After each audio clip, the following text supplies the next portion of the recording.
Oh. Good afternoon, everyone. Thank you for coming today. We are here for our budget meeting. Give me 1 second. Thursday, June the 5th. And we will have the presentation. Where is it? I don't see it. Call the order and all that. I know, but I don't see it. There we go. Okay. Oh, they're fine. All right. Can I have a call to order and roll call? I've been eating up my food. District 4, President Stewart. Present. District 7, Vice President Gode. District 1, Mr. Blue. District 2, Mr. Lannis. District 3, Ms. Powell Lewis. District 5, Mr. Lewis. Present. District 6, Mr. Russ. Present. District 8, Ms. Sule. Present. District 9, Mr. Martin. District 7, Vice President Gode. Here. We have a quorum. Thank you, thank you, thank you. Item B, discussion and information, presentation of the proposed 2025-2026 general fund budgets. Discussion of the proposed 2025-2026 budgets, the budget resolution, and the 2025-2026 salary schedule. Ms. Lopez. Before we get started, thank you, ladies and gentlemen, for being here. I want to thank Ms. Lopez for doing such a diligent job during the process. I want to thank the board. At the beginning of my tenure, we had some conversation around a different process for our budget. We've had a series of community conversations. We talked to staff, we talked to members of our community, we talked to students at some of our high schools, and we got a lot of input and feedback. We work with an outstanding consultant, and so we're really excited about what we've aligned to our strategic goals and the strategic initiatives that we worked on back in October. So we're really excited, and so I'm excited that Kelly is about to present the big, beautiful budget. So good evening, board members and Superintendent Cole. Ms. Jessica Swanson with Swanson Consulting will be joining us via Teams. With the support of Ms. Swanson, who is our outstanding consultant, we've developed a budget that aims to serve all of our stakeholders. The full budget package is available currently on the district's website. And in addition to the detailed budget, the online resources include a summary of key budget information, a user-friendly community guide that breaks the budget into smaller, more understandable sections, feedback received from our community. Our goal is transparency, clarity, and inclusiveness as we move forward into our next fiscal year. And as well as doing this entire budget package, Ms. Swanson has assisted us in not only this year, but moving forward into next year with community engagement, our monthly engagement with our board members, as well as the path to another outstanding budget. The budget of every local government must follow revised statute 39-1307. Notice has been provided to the advocate. A public hearing is being held tonight in accordance to the statute. An additional hearing will be held prior to the June 12th board meeting with the approval of the budget on the agenda. With an ongoing commitment to our community, this budget was built with their voices in mind. The budget was aligned with the strategic plan, the Students First realignment plan, and all of our community engagement with all of our stakeholders. We have met with our stakeholders throughout the budget process to receive their feedback on what is important to them and to their students. We began aligning our budgetary goals with the strategic plan in January. We have had 7 community meetings regarding the budget, as well as 4 additional meetings about the Student First realignment plan. And we've used all of these goals to steer our budget. This chart provides an overview of the revenues and expenditures over 3 important parts of the budget cycle: the actual 23-24 results, revised 24-25 budget, and the proposed 25-26 budget being brought to you tonight. This is a consolidated financial summary inclusive of both the general fund and all the special revenue funds. Actual numbers are those that are complete and have been audited by our external auditors. Revised numbers are those that were approved by the board in May of 2025.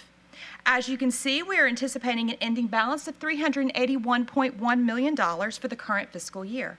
This is a decrease of $4.6 million from the projected fund balance amount. However, this is a minor amount because remember, this is also inclusive of your grant. So this does not mean this is a lowered problem. This means we may have gotten fewer grants, which we did.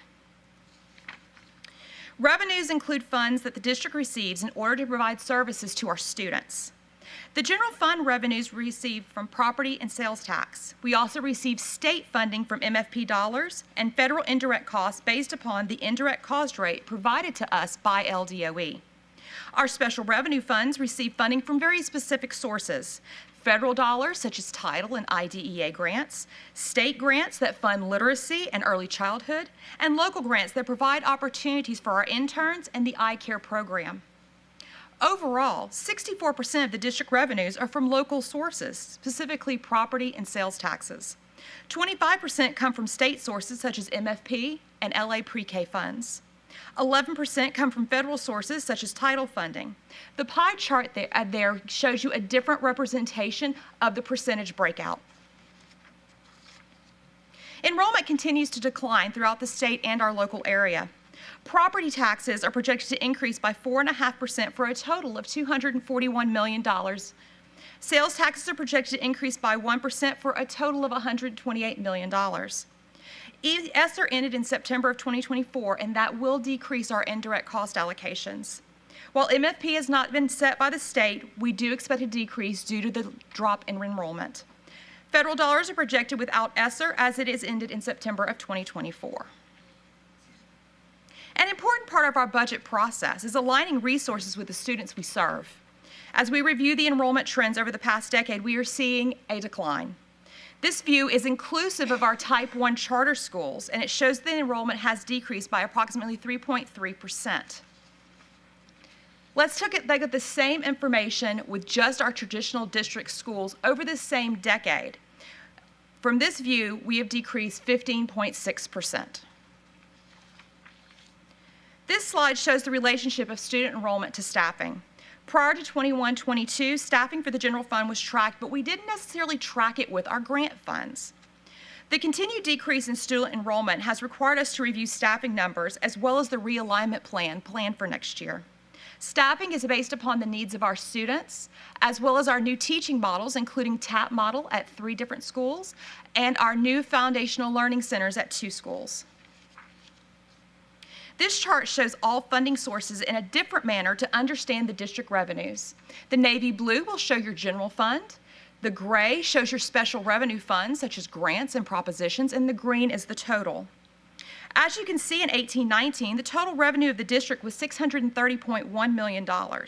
As we move forward to 25-26, it is proposing revenues of $823.1 million.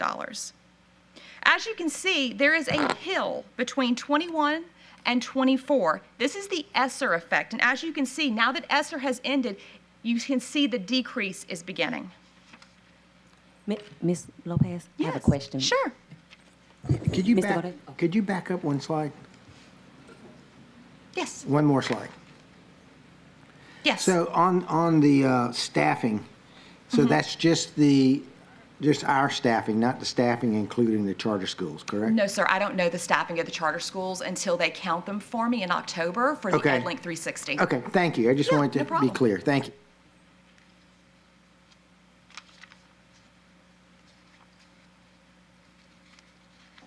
This slide shows the relationship between revenues received through the district and total funds provided to charter schools over the set period of time. This slide includes revenues from the general fund, as that is the only fund that provides funding to the charter schools. None of the grants or the propositions fund the charter schools.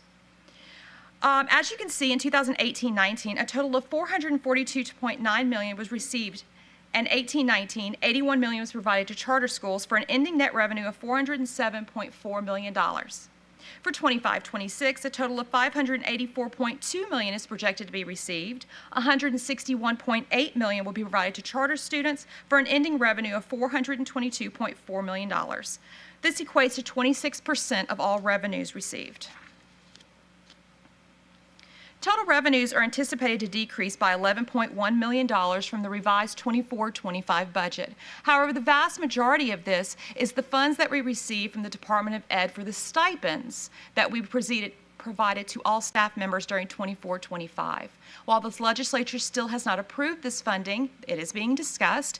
When we receive it, it will be included in the revised budget, just as it was in 24-25. Federal indirect cost rate will decrease by $1.8 million. Again, with ESSER ending, our indirect cost dollars will decrease. The entire budget was built upon the strategic plan and its three goals: student achievement, operational excellence, and employee development.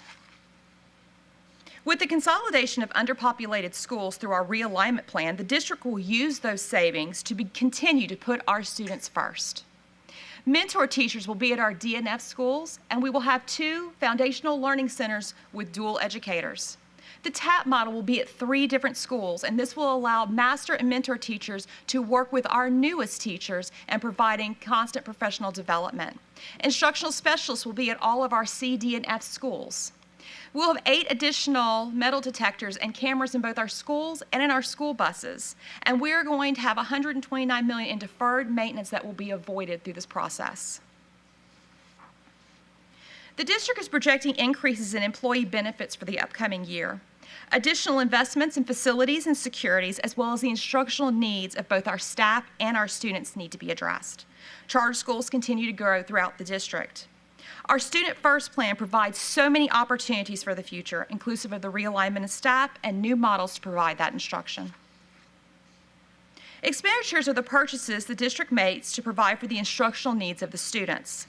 I have compiled this in the same categories the district reports to LDOE for state reporting to ensure consistency whenever the information is shown. Below each category, I provided examples of what is included in those categories. For the 25-26 year, you will see that 52% represents salaries and benefits as the district continues to align its goals to the strategic plan. The third column represents the percentage of general funds less the charter school appropriations. In this scenario, salaries represent 71% of the general fund. This chart provides an overview of the general fund revenues and expenditures over those 3 important times of the budget year: actual 23-24, revised 24-25, and the current proposed 25-26. As you can see, we are anticipating an ending balance of $1.9 million for the current fiscal year, with an ending balance of $134.5 million. For a different perspective on the general fund, this shows the different revenues and expenditures in a percentage format. 66% of the general fund is from local dollars, such as property and sales taxes, while 33% is from state funding, such as MFP. On the expenditure side, you can see the largest pieces are salaries, benefits, and appropriations to charter schools. The projected unassigned fund balance for the general fund is going to be $99 million. The projected assigned fund balance will be $35.5 million, for a total fund balance of $134.5 million. This will give the district a fund balance as a percentage of revenues of 23%, and our board policy is 15%. As we continue along our budget journey, let's talk about some key important items in our funding sources. First is early childhood, and that will be provided through our grant system of $11.6 million. $20.5 million in literacy expenditures, $6.3 million for safety and security of our campuses, $15.5 million for college and career readiness, and $39.5 million provided for facilities and securities of our students and staff.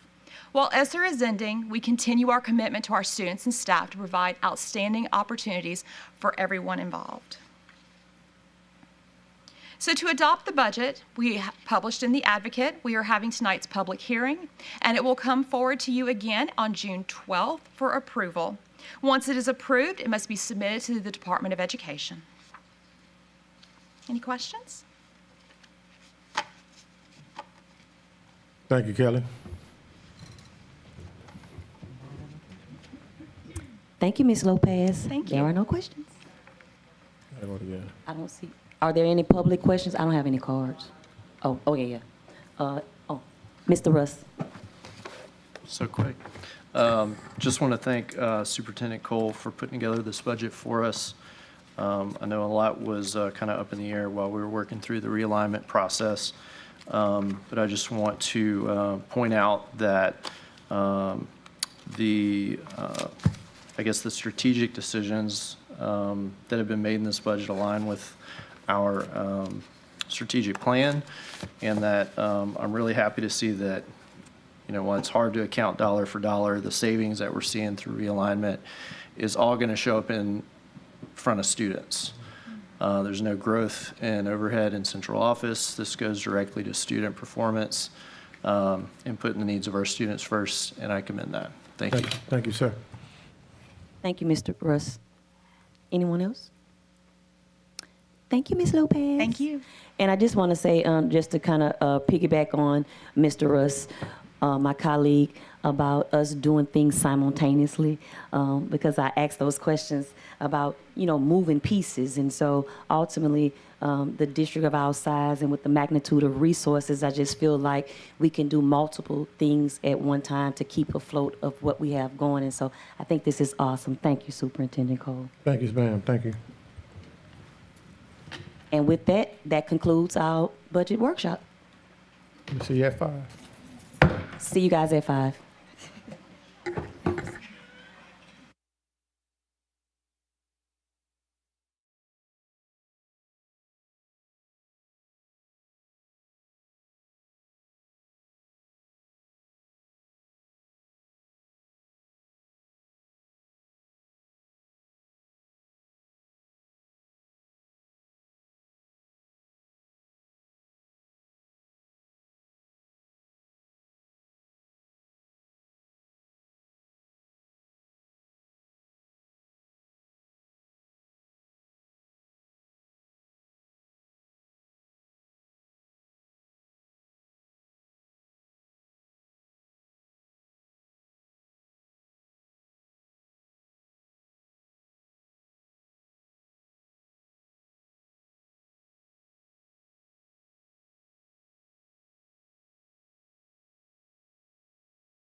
The June 5th Committee of the Whole meeting will now come to order.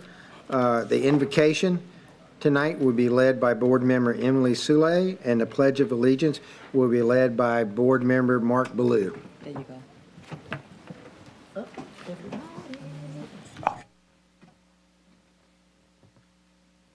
Let's pray. Heavenly Father, we come before you today with grateful hearts for the opportunity to serve the students, families, and educators in our community. Thank you for the gift of education and for entrusting us with the responsibility of guiding and stewarding it well. In Jesus' name, amen. I pledge allegiance to the flag of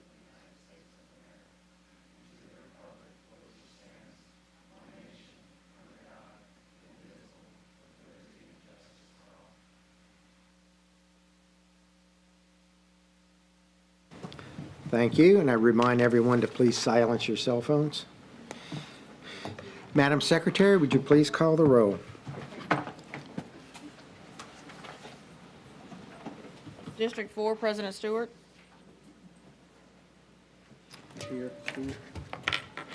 Present. District 7, Vice President Gode. Here. District 1, Mr. Blue. Here. District 2, Mr. Lannis. District 3, Ms. Powell Lewis. Present. District 5, Mr. Lewis. Present. District 6, Mr. Russ. Present. District 8, Ms. Soule. Present. District 9, Mr. Martin. Quorum. Thank you.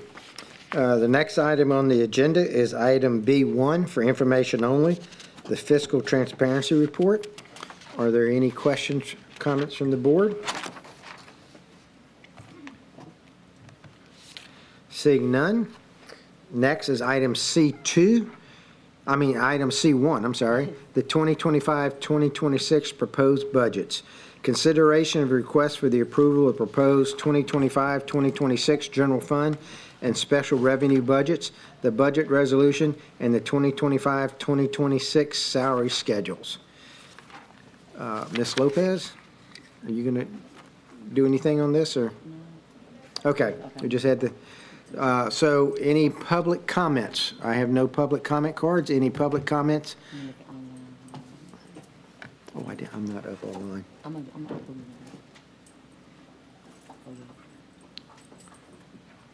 Oh, yeah, we do got one, public hearing. Well, no, that's the public hearing, proposed, which I can read it. Go ahead. There's one public comment as it relates to the budget. Greetings, Gabriella Johnson, I'm sorry. Greetings, the most disappointing is the lack of pay raise for teachers, paras, bus drivers, and cafeteria workers. It feels like if we can continue to fund supersized central office, then we can find the dough for people who work with students. The seemingly large reduction of ESS staff is also confusing. Changing the formatting doesn't make any more sense to the average stakeholder, especially when customer service culture of secrecy impedes engagement.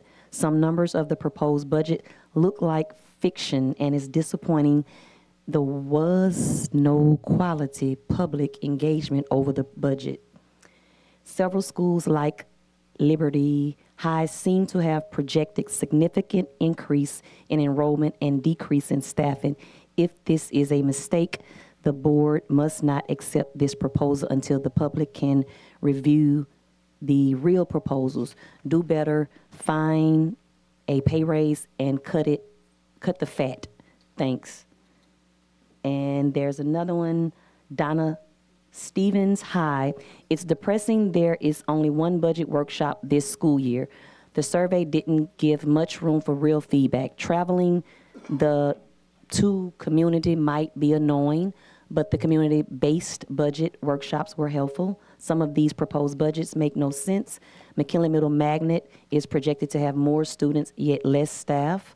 Please update the slides before getting more public feedback and do a separate presentation on the schools that were consolidated so everyone can see the promised resources in dollars. Please show us the money. Also, we need an updated organizational chart to see how many jobs in leadership need to be relocated to school buildings to help with all the fights and discipline issues. There seems to be entire departments that could be located inside struggling schools. Thank you. That's it for that one. Thank you, President. And there's no other cards. Anyone else from the audience? Okay, we'll now go to the board. Board Member Rust. Thank you. I'll do us a favor asking the superintendent. I know last year we had some increases in staff for ESS students. Are there any reductions or changes in this budget to ESS staff, or were those reallocated positions? No, we didn't reduce overall staff for ESS. We reallocated some folks under different positions based on some of the cuts from the state, and based on some of the cuts from for our literacy coaches, we had to reallocate. But based on the number of ESS students we're projected to have at our schools, we have the appropriate staff to support their needs. Thank you. Question I had, I forgot to ask in our workshop. I know usually in the full budget packet, we've got an org chart. Is that in the backup for this, or will we have that in the I file? didn't add, I can add it though. I can add Okay. the updated organizational chart. Yes, Yeah, I think that would be great. I'll to do that have. for next week. Okay. Since I know a couple things that you may want to do before we see this at the regular meeting, and I know we've got a couple board members who couldn't make it today, I would propose that I move to approve the item of the budget, but send it to the regular meeting without recommendation. Okay, so we have, you're going to write these down? We have a motion by Board Member Rust to send it to without recommendation, and a second by Board Member Powell Lewis. Without recommendation. Ms. Powell Lewis, would you like to add any other comments? No, not at this time. I'll make sure I do my due diligence before the next meeting. Thank you. Thank you. Any other board member comments? Seeing none, Madam Secretary, would you please conduct the vote?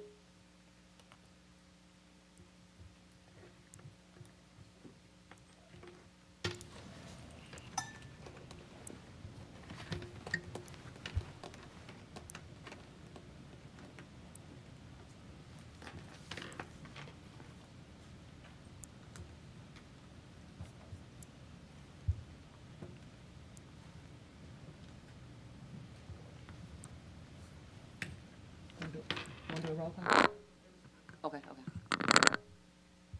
Please vote.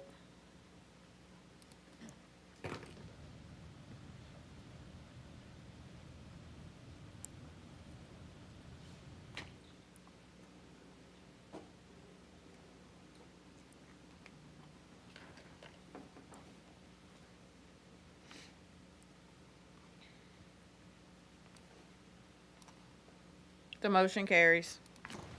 Thank you. Next, we move to item C2, advertising of bids 2025-2026. Consideration of request to authorize staff to advertise, receive, and award bids for materials, equipment, supplies, and services through June 30, 2026, to the lowest responsible bidder/proposal, meeting specifications, and all state and federal requirements for quotes and formal invitations to bid. Do we have any comments from the audience? Seeing none, we will move to the board. Any comments from the board? That's all. Seeing none, Madam Secretary, would you please conduct a vote? Oh, we need a motion. My apology. Move for approval by Mr. Baloo, seconded by Mr. Russ. Please vote.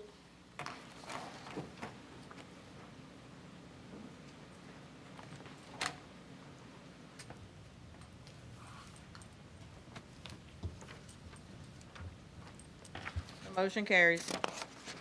Thank you. Item C3, advertising in official journal 2025-2026. Consideration of a request to approve for the approval to select the Advocate as the official journal newspaper advertising of the East Baton Rouge Parish School System for the fiscal year 2025-2026. We have no public comments, no online comments.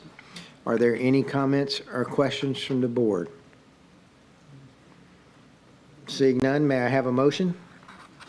Motion by Ms. Stewart. Do I have a second by Mr. Rust? I like it. Any other comments? I'm with you. Seeing none, Madam Secretary, would you please conduct the vote? Please vote.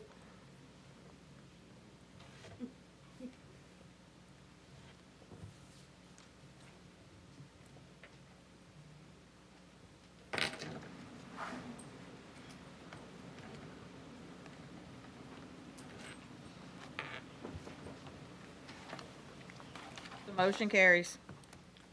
Thank you. We move now to item C4, 2025-2026, Property and Casualty Insurance Program Policies. Consideration of request to authorize the administration to approve the most cost-effective property and casualty insurance program policy renewal package for the East Baton Rouge Parish School System for the 2025-2026 fiscal year and to provide for related matters. We have no comments, any public comments from the audience? We have no comments online. Do we have any comments from board members? May I have a motion? Oh, Mr. Baloo. Thank you. I just wanted to clarify, I've seen the premium comparisons. I just want to confirm if there's been any change in coverage from last year.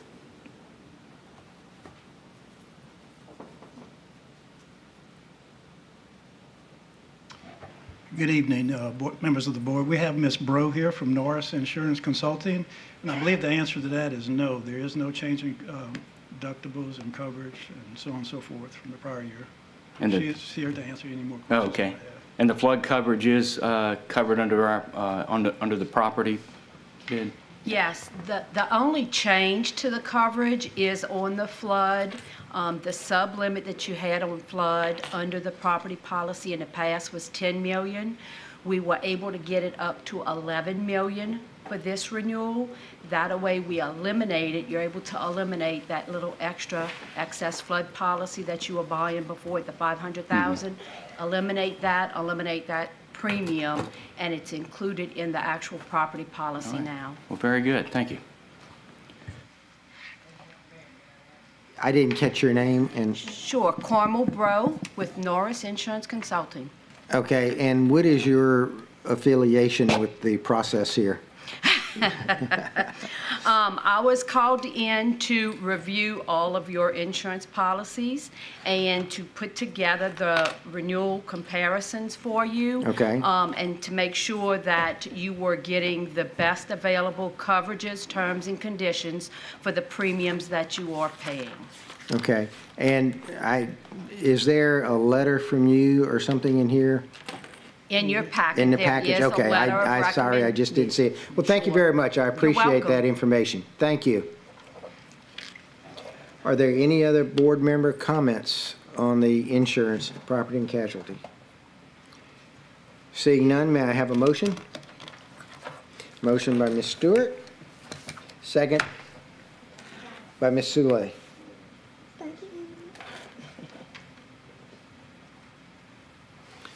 Any other board comments? Seeing none, Madam Secretary, please conduct the vote. Please vote.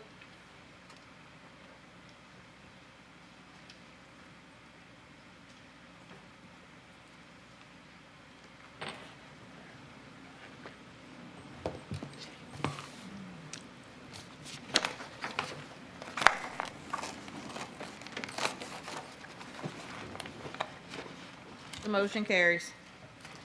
Thank you. We now move to item C5, reject uninsured motorist coverage.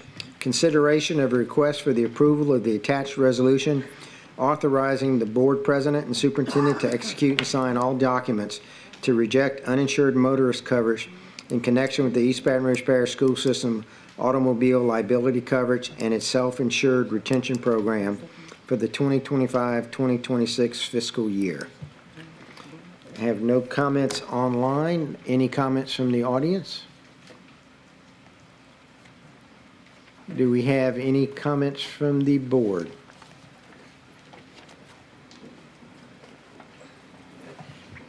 Seeing none, I will entertain a motion to approve. Mr. Baloo? I'm sorry? Okay, got it, understand. And Ms. Stewart? Any other comments from any other board members? Seeing none, Madam Secretary? Please vote. Are you logged in yet? Hello?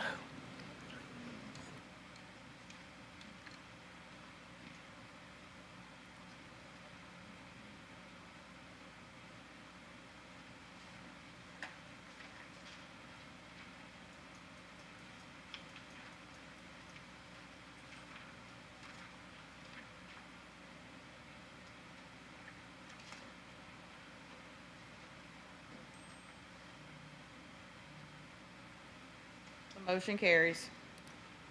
Thank you. We have an awfully quiet crowd tonight. Next, item C6, Oversight Committee Semi-Annual Financial Tax Plan Update.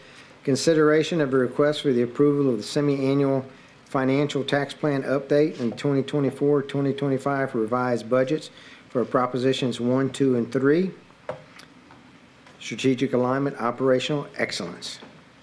Have no comments online. Any comments from the audience? Seeing none. Any comments from board members?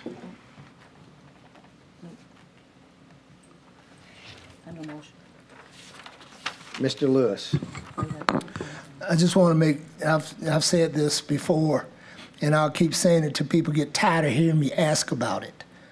We need to put more money toward our alternative schools and how we deal with kids in our alternative schools. And that's part of Prop 2. Thank you, Board Member Lewis. Any other comments? I will entertain a motion by Ms. Stewart. Do I have a second? By Ms. Sule.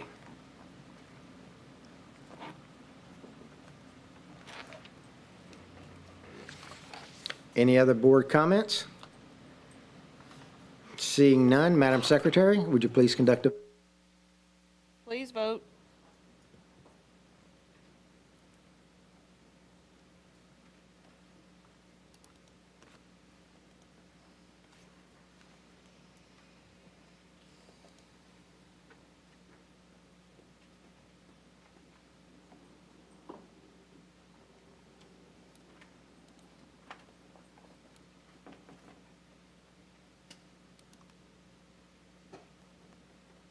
The motion carries.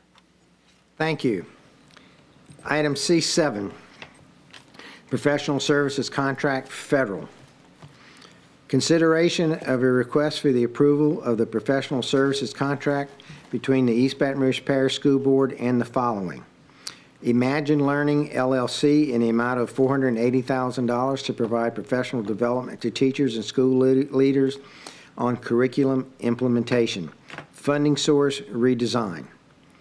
B, Amplify Education in an amount of $73,600 to provide professional development to teachers and school leaders on curriculum implementation. Funding source, redesign. C, English Learners Engage in the amount of $128,100 to provide professional development to teachers, school leaders, and support staff serving English language learners. Funding source, redesign. D, Savas Learning Company in the amount of $324,400 to provide professional development to teachers and school leaders on high-quality instructional materials. My Perspective, grades 6 through 12. Funding source, redesign. Savas Learning Company, I hope I'm pronouncing that correctly, in the amount of $47,250 to provide professional development to teachers and school leaders on high-quality instructional materials. Funding source, redesign. F, Great Minds in the amount of $885,040 to provide professional developments to teachers and school leaders on curriculum implementation of Eureka Math Squared. Funding source, redesign. You actually said 47, because it was 74. I'm sorry. On item E, it was $74,250, not $47,000. Item G, National Institute for Excellence in Training in the amount of $423,375, provide professional development and coaching to school leaders on TAP principles and data tracking. Funding source, redesign. And that completes that list.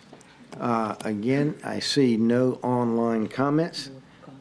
Do we have any comments from the public? See no comments from the public. We have Board Member Powell Lewis. Thank you. Well, first, giving a shout out to our faithful advocate who is not here, but I know that Ms. Storm Matthews would have completely provided all the comments for this particular item. So we miss you, Storm.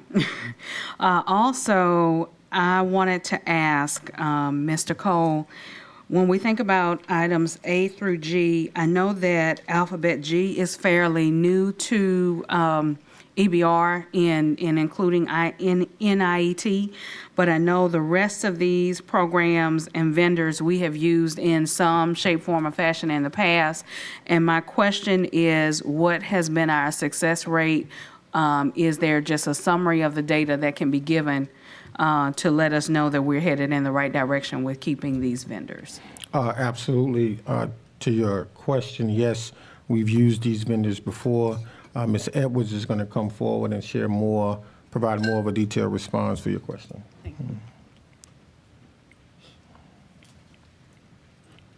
Good evening, everybody. Thank you for your question, Board Member Powell Lewis. For tonight, there isn't a formalized presentation or a summary of the data points. I always anticipate what I think you guys may ask, and I really was expecting Board Member Russ to ask me how are we going to measure this? How are we going to measure these specific contracts and the outcomes? So there is a I guess I'll back up. Even though we have engaged with these vendors before, the way that we're going to engage with them this year is a little bit different. So it would take us looking at each individual contract and overlaying what the interaction will look like this year, and then how do we plan to measure the outcomes based on what we've outlined. For example, give me a specific example that you may have a question about. For instance, if we think about some of our lower performing schools, has these particular vendors actually, have we been successful with the platforms of growing the schools or growing the students in their achievement levels by using these particular platforms or vendors? Yeah, I think when we're looking here, we're not looking specifically at platforms. We hear the language around high quality instructional materials all the time. Yes. All of these contracts, even the NIET one, is about high quality professional learning. Okay. So I date myself back to even when I was a principal in EBR. Many of these vendors we've engaged with, but we haven't engaged with them at this level in a long time. So it's kind of like we're level setting if we start with our math curriculum, we have a new math curriculum implementation. So we're starting from scratch with all teachers, all leaders, and that's why that one is the most expensive. So how do we plan to measure implementation of these? Surveys, of course. We want to survey our teachers on the level of support. But to your point, we want to look at student outcomes. How are we growing student outcomes? If we move to the Amplify one, we've engaged with Amplify. We've had M-Class, but what we haven't had is the level of support that we're going to provide for teachers and leaders around the DIBELS assessment itself. How are we going to progress monitor? So I don't want to limit how students have performed prior to. I want us to set a baseline and saying that, because we're being very intentional, I'm excited about all of these, super excited about the math one because it's new math curriculum adoption, very excited about the Amplified DIBELS one because it is supporting our teachers with how to administer the assessment, how to progress monitor, and how to track. So we've had platforms, but we haven't had quality professional learning for our teachers. So thank you for sharing all of that. That makes my heart happy. But I do have one other question in regards to this. So when we provide this professional learning for our teachers, what will the compliance or accountability measure look like? You know, one of the aspects that we don't technically like to address is a lot of our teachers throughout our country, as a matter of fact, consider these types of vendors or these types of initiatives as optional, although they're required. So what will it look like to hold them accountable and to make sure that they are using what we're spending our dollars on? Great question. To your point, the plan is multi-tiered. So there are some opportunities that are optional, like summer optional PD that will be available. But even, I spoke with Ms. Cage before we came in, we have I think she quoted me about half of our teachers in the district have already signed up for that summer optional PD for math. So that was like, wow, you know, this is their time and they want to get a jump on that. So we have that summer optional PD and then we have some August required. But I think the best part of this is the job embedded PD that's not optional, that is school-based. So we have school-based coaching and school-based PD for leaders and for teachers. So at that point, it's not optional because they're going to walk alongside us at varying levels depending on what the vendor is and who they are and where we are with implementation, so that we'll have on-site coaching, especially for, to your point, all the redesign dollars are really targeted to our schools that are most in need. So they will have boots on the ground, no pun intended, to support with that work. Oh, Yes. Lord. And I want to add to that real quickly, Board Member Powell. One of the conversations Chief Edwards and I had early on is when we look at student outcomes and then we look at what happened in the classroom with teachers, have teachers been provided the appropriate professional development to deliver instruction in a way that meets the needs of our students? What we realized in having conversations with teachers, many of them felt they had not received the appropriate support, professional development to deliver instruction. We've transitioned from when a young person graduates from college with a degree in education, walking into the classroom, they know exactly what to do. Oftentimes, because of our Tier 1 curriculums, high-quality instructional materials, teachers need help in how to deliver instruction to best meet the needs of students. And so what we've done is engage these vendors in a different way as we're getting ready to take on a new accountability assessment cycle where everything is going to look different in terms of how schools are graded. We want to level set and say to the vendors, and have said, we need you to have bodies in the building during the actual school day, coaching, working with teachers, so as the instruction is being delivered, we don't waste time. We meet the needs of students where they are. And so all of these dollars, these grant dollars, are being deployed primarily in our high-need schools to make sure the teachers we have working there get the appropriate support they need to deliver instruction for our high-need students. And so I'm excited that we are going job-embedded, ongoing professional development all year long to help teachers be able to help students, because what we don't want to hear is a lot of excuses from our teachers around why instruction isn't happening the way we want to see it.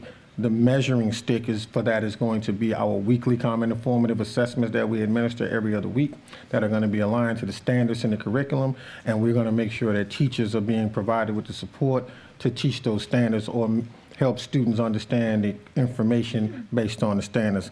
And then the other piece of that is, and which is a real big piece in our ILT instructional leadership team meetings on campuses, these vendors are going to be on campus working with our school leaders, so when they go in a classroom, they know exactly what to look for, they know exactly how to measure what is happening, and the right questions to ask when they enter the classroom. A lot of our school leaders find themselves focused on management of people. We want them to be able to be instructional leaders, be in the classroom, see what is happening, and then know the types of questions to ask. So when they go back to ILT meetings, the conversation is more around student data, student performance, student work, and then what are next steps in order to help kids who are struggling in their learning. So this is really about PD for the adults to make sure they're delivering the information, so then we can come back and measure whether or not the data we see is really based on the right type of instruction. We've seen increases in our DIBEL scores. At our high schools, we've seen increases in our performance on the most recent LEAP test overall. We have a lot of work to do, but the question I've consistently asked, do our teachers feel they've gotten the right type of support? The overwhelming response we've received oftentimes is no. So in our efforts, we talk to the vendors and we're prepared to provide that support. So. Well, thank you. So then my final comment is, like I said, I'm excited about this. I'm thankful that you guys provided the explanation that you did. And also, on behalf of teachers, just make sure that the timelines of implementation are those that actually make sense. You know, we want to give the right amount of opportunity for them to be able to implement and learn about the different processes that we're now including from the vendors as far as professional development. We know that we need real life timelines. Absolutely. So happy to have a sidebar with you. Thank you. We've worked with the vendors to have a timeline that spells out monthly what will happen on our campuses. Perfect. Thank you so much. Thank you, Board Member Powell-Lewis. Board Member Lewis. Ms. Edwards, thank you for that brief but very detailed breakdown of how we're going to work with these vendors. Thank you, Mr. Cole, because for so long I felt like a lot of these vendors saw us as the First National Bank of East Baton Rouge Parish Schools. They're just going to come in and get our money. And at the end of the year, we were not getting the results that we would like to have seen. So again, thank you, Ms. Cole. Thank you, Ms. Edwards. No pun intended, for making these boots on the ground do what they're being paid to do. And teachers do need help. On a number of school visits this year, I would look in the classroom, and every child in the classroom had a Chromebook or a laptop open on the desk, and the teacher, I didn't really see a lot of instruction going on, and I think we got spoiled with COVID, with platforms and laptops and, Chromebooks. And everybody knows that it takes a great teacher to make a great student. So again, thank you, both of you, for what you're doing. Because I do think with everything else that we're doing, this is going to be the icing on the cake. Thank you. Thank you. Thank you, Board Member Lewis. Any other comments from any other board members? I will entertain a motion. Motion by Board Member Powell-Lewis, seconded by Board Member Lewis.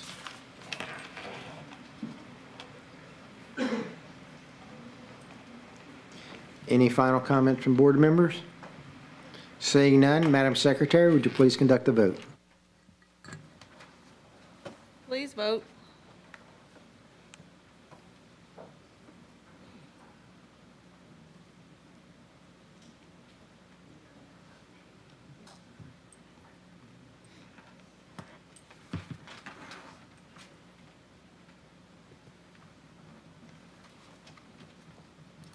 Motion carries. Thank you. Item number 8, canvassing returns. Consideration of a request for the adoption of a resolution canvassing the returns and declaring the results of the special election held in the Consolidated School District Number 1 of the Parish of East Baton Rouge, State of Louisiana, on Saturday, May 3rd, 2025, to authorize the renewal of special taxes therein. And this is the one I must read the entire resolution.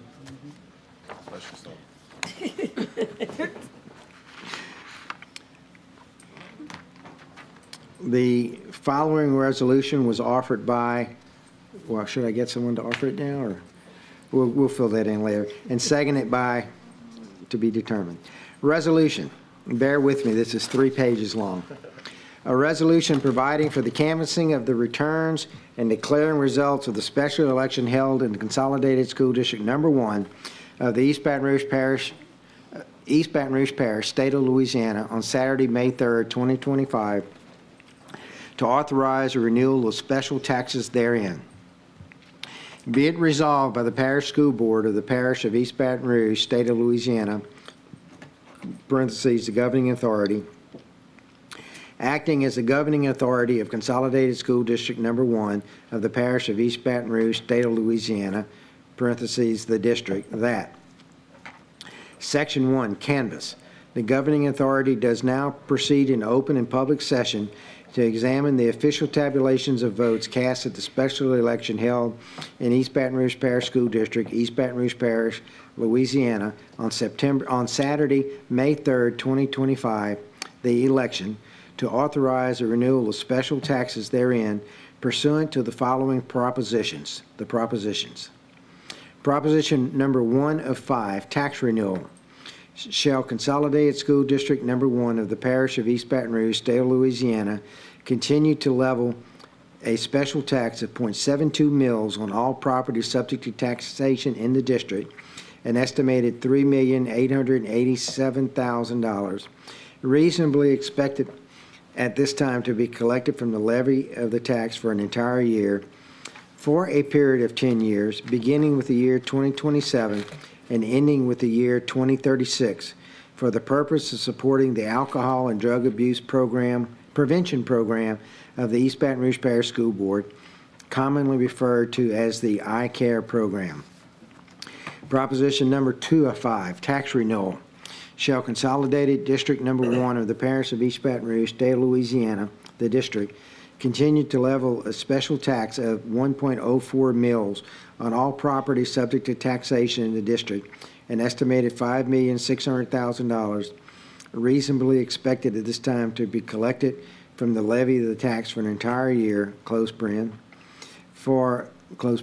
for a period of 10 years, beginning with the year 2027 and ending with the year 2036, for the purpose of operating and maintaining the public school system. Proposition number 3 of 5, tax renewal. Shall Consolidated School District Number 1 of the Parish of East Baton Rouge, State of Louisiana, continue to level a special tax of 5.99 mils on all property subject to taxation in the district, an estimated $32,300,000, reasonably expected at this time to be collected from the levy of the tax for an entire year, for the period of 10 years, beginning with the year 2027 and ending with the year 2036, for the purpose of paying and improving salaries and other benefits of public school employees. Proposition number 4, tax renewal. Shall the Consolidated District Number 1 of the Parish of East Baton Rouge, State of Louisiana, continue to level a special tax of 4.98 mils on all property subject to taxation in the district, an estimated $26,880,000 is reasonably expected at this time to be collected from the levy of the tax for an entire year, for a period of 10 years, beginning with the year 2028 and ending with the year 2037, for the purpose of giving additional support to public, elementary, and secondary schools in said district by providing funds for the purpose of replacing reduced state and local receipts and operating and maintaining the public school system in said district. Proposition number 5 of 5, tax renewal. Shall Consolidated District Number 1 of the Parish of East Baton Rouge, State of Louisiana, continue to level a special tax of 7.14 mils on all property subject to taxation in the district, an estimated $38,500,000 is reasonably expected at this time to be collected from the levy of the tax for an entire year, for a period of 10 years, beginning with the year 2029 and ending with the year 2038, for the purpose of giving additional support to public elementary and secondary schools in said district by providing funds for improving and maintaining salaries and benefits of public school employees in said district. The governing authority does further proceed to examine and canvass the returns of the election thereof. Section 2, election results. According to the official certified tabulation of votes cast at said election, 1, there was a total of 21,090 votes cast in favor of Proposition 1 and a total of 20,203 votes cast against Proposition Number 1, resulting in a majority of 887,000 votes cast in favor of Proposition Number 1. 2, there was a total of 22,050 votes cast in favor of Proposition 2 and a total of 19,126 votes cast against Proposition 2, resulting in a majority of 2,924 votes cast in favor of Proposition Number 2. There was a total of 22,176 votes cast in favor of Proposition Number 3 and a total of 18,870 votes cast against Proposition Number 3, resulting in a majority of 3,306 votes cast in favor of Proposition Number 3. 4, there was a total of 21,016 votes cast in favor of Proposition Number 4 and a total of 19,983 votes cast against Proposition Number 4, resulting in a majority of 1,033 votes cast in favor of Proposition Number 4. And 5, there was a total of 21,472 votes cast in favor of Proposition 5 and a total of 19,453 votes cast against Proposition Number 5, resulting in a majority of 2,019 votes cast in favor of Proposition 5, Number 5. The propositions were therefore duly carried by a majority of the votes cast by the qualified electors voting in the election. Section 3, promulgation of election results. The results of said election shall be promulgated by publication in the manner provided by law after receipt from the Secretary of State's office of the actual cost of the election as required by Section 18:1292 of the Louisiana Revised Statutes of 1950 as amended. Section 4, declaration. Foregoing results of the election are hereby declared by this governing body authority and shall be published as required by law. Section 5, proceed verbal. A proceed verbal of the canvass of the returns of the election shall be made, and a certified copy thereof shall be forwarded to the Secretary of State, Baton Rouge, Louisiana, who shall record the same in her office. Another certified copy thereof shall be forwarded to the clerk of court, an ex officio recorder of mortgages in and for the parish of East Baton Rouge, who shall record the same in the mortgage records of said parish, and another copy thereof shall be retained in the archives of this governing authority. This resolution having been submitted to a vote, and the vote thereon was as follows, and we'll add that in. And the resolution was declared adopted and accepted this 12th day of the June 2025. So this is to be heard at the next meeting. This is to forward it with recommendation for approval. Okay. I read all that just to forward it for approval. Thank you. We have no public comment cards. Any comments from the audience? There are no comments online. No, online. Board comments. Mr. Lannis. Thank you, Vice President Gode. I think I'd be remiss if I did not come before you all tonight and tell you thank you. Thank you to every single East Baton Rouge Parish citizen that voted yes for EBR schools. We cannot do what we do without you. Your vote helps us to keep this district afloat. You all were not turned away. You all did not allow the desires of others, even in the midst of us with breakaway districts, even with our past people putting up billboards trying to build distrust amongst this district so that these types of things won't move forward for our kids. You showed up and showed people that this district matters, our kids matter, and you matter. I want you all to know that you are part of this community, and just the simple thing of going out on a Saturday on an amendment when people typically don't go out and vote. And if you heard everything that Vice President Gode just said, these propositions were very close. But you still took the time out, you went out, you cast your vote, and every single one of those propositions passed. I just wanted to take my hat off, tip my hat off to every single parish person, teacher, worker, family member, student who went out and cast a vote. You made the difference, and we appreciate you. I so move. I second.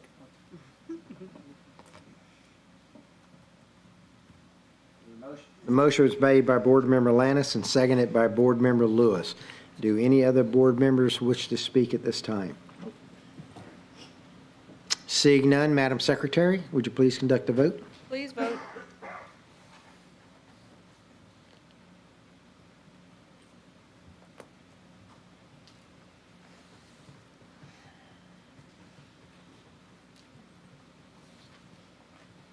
The motion carries.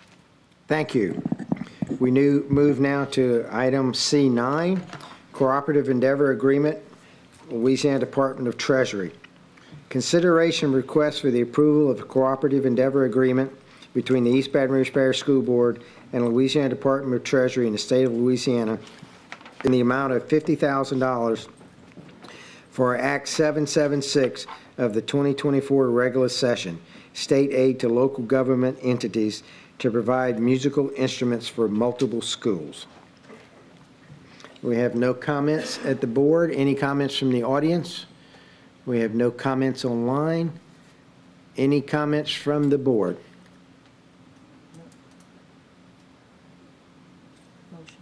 Motion by Board Member Stewart, second by Board Member Russ.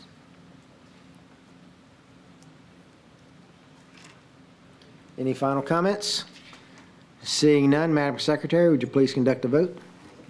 Please vote.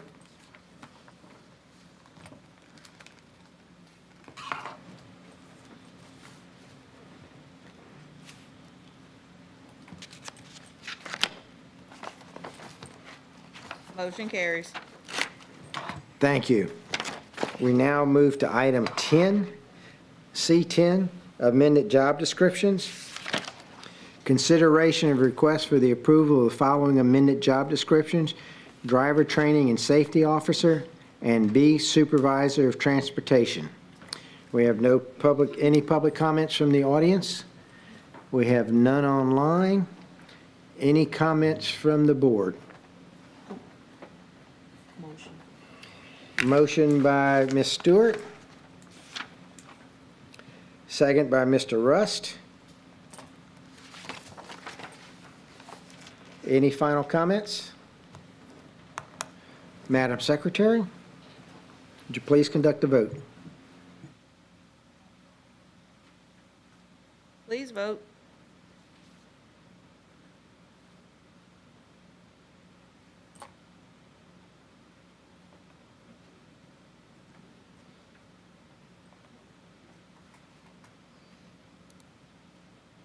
The motion carries. Thank you. We now move to item C10, new job descriptions. Consideration of request for the approval of the following amended job descriptions. 11, new job descriptions. Amended job descriptions. A, attendance support specialist, and B, school registrar.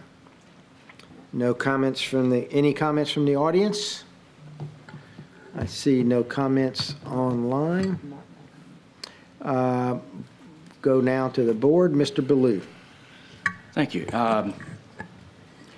Is the plan, I guess this would be for the superintendent, is the plan for the attendance support specialist to report to the registrar? Yes. I think it'd be helpful also to find out where did this, what position had responsibility for these areas before, and how will that change with these two new jobs? Couple of things. In the recent years, we've relied on our clerks at the school to work on attendance while doing so many other things in terms of managing front office staff and dealing with visitors who come on campuses. we've seen an increase in our attendance rates. In terms of the number of students who are showing up at school on time, and we recognize how truancy is calculated. What we are hoping to do here is deploy these individuals at schools to strictly focus on attendance all day, making sure the data is clean, making sure the outreach to parents is consistent, and making sure we understand and know where students are who are absent or late for school, and that we are putting the right type of supervision in place to ensure that they get to school on time. And so the idea here is working with the State Department of Ed, and we received some funding for this, is to ensure we have first at our high schools, registrars and attendance folk who can assist and support making sure we get kids to school on time and consistently every day, and then they not be late for school, because truancy is calculated as well by the number of students who are late oftentimes, which skyrockets our truancy rate in the district. Many of our students are at school every day, but they show up late every day. But because they show up late every day and don't follow the particular guidelines in terms of being identified as excused for being late, they are counted as truant. And so we want to make sure the attendance person and the registrar work diligently to work with those students only, instead of having to manage the front office, enter in referrals at times, work with people who come in, checkouts, check-ins. We strictly want somebody to be able to do this on our campus so we can see our attendance and truancy rates go down. And as far as technology that these personnel will be using, or do we have sufficient technology for them to be successful? We have the sufficient technology, but they'll go through a series of professional development activities to be aligned with what we do in J Campus with what happens at the state, because we want to make sure we are identifying and uploading and marking students appropriately to ensure that those who check in maybe a little bit late because they had a doctor's appointment are not being marked as late unexcused. We want to make sure that those who have submitted notes to be absent from school as a result of going on a field trip and or being out for being sick are not marked unexcused absence. And so we have the technology, just want to make sure we have the appropriate training so those folks know what to do and how to market in the J Campus system. All right. Well, I appreciate it. Thank you, sir. Thank you. Board Member Lewis. Thank you, Ms. Cole, for initiating this. You know, I spent time in schools where the clerk was overwhelmed with everything she had to do, or he had to do. It's very ambitious. I'm looking at the essential duties and responsibilities. And before I ask that question, what's UR 308 to UR 112? Is that the salary range? Yes. What's that in real numbers? Ms. Lopez? I don't know it off the top of my head, Coach, I'll be honest. I don't know it off any. She can just yell it from the back of the room. Say it again. Come on. But he wants the real numbers. What's the real number? The actual, is it $10 an hour or? A little bit more than that. Okay. Yes, sir. Yes, sir. Between 50 and 70,000. So, in these positions, will they be filled by teachers that may have been displaced during some of the realignment? If approved tonight, they will have to apply, and so some of those teachers very well could be deployed in some of those positions. But we want, to have a process at the schools for school leaders to be able to fill those positions. Okay. Again, thank you for doing it. I think it's needed. And I do have some questions that maybe we'll, get into that later on about the individual academic plans and stuff like that, because all that is important. Plays a role, absolutely, Coach. Okay. And to your point, this is a priority that you have requested over and over again, that we do something aggressive to address our truancy rates. And so we want to try to make sure we adhere to the request of the board, but more importantly, do what's best for our students as well. Thank you.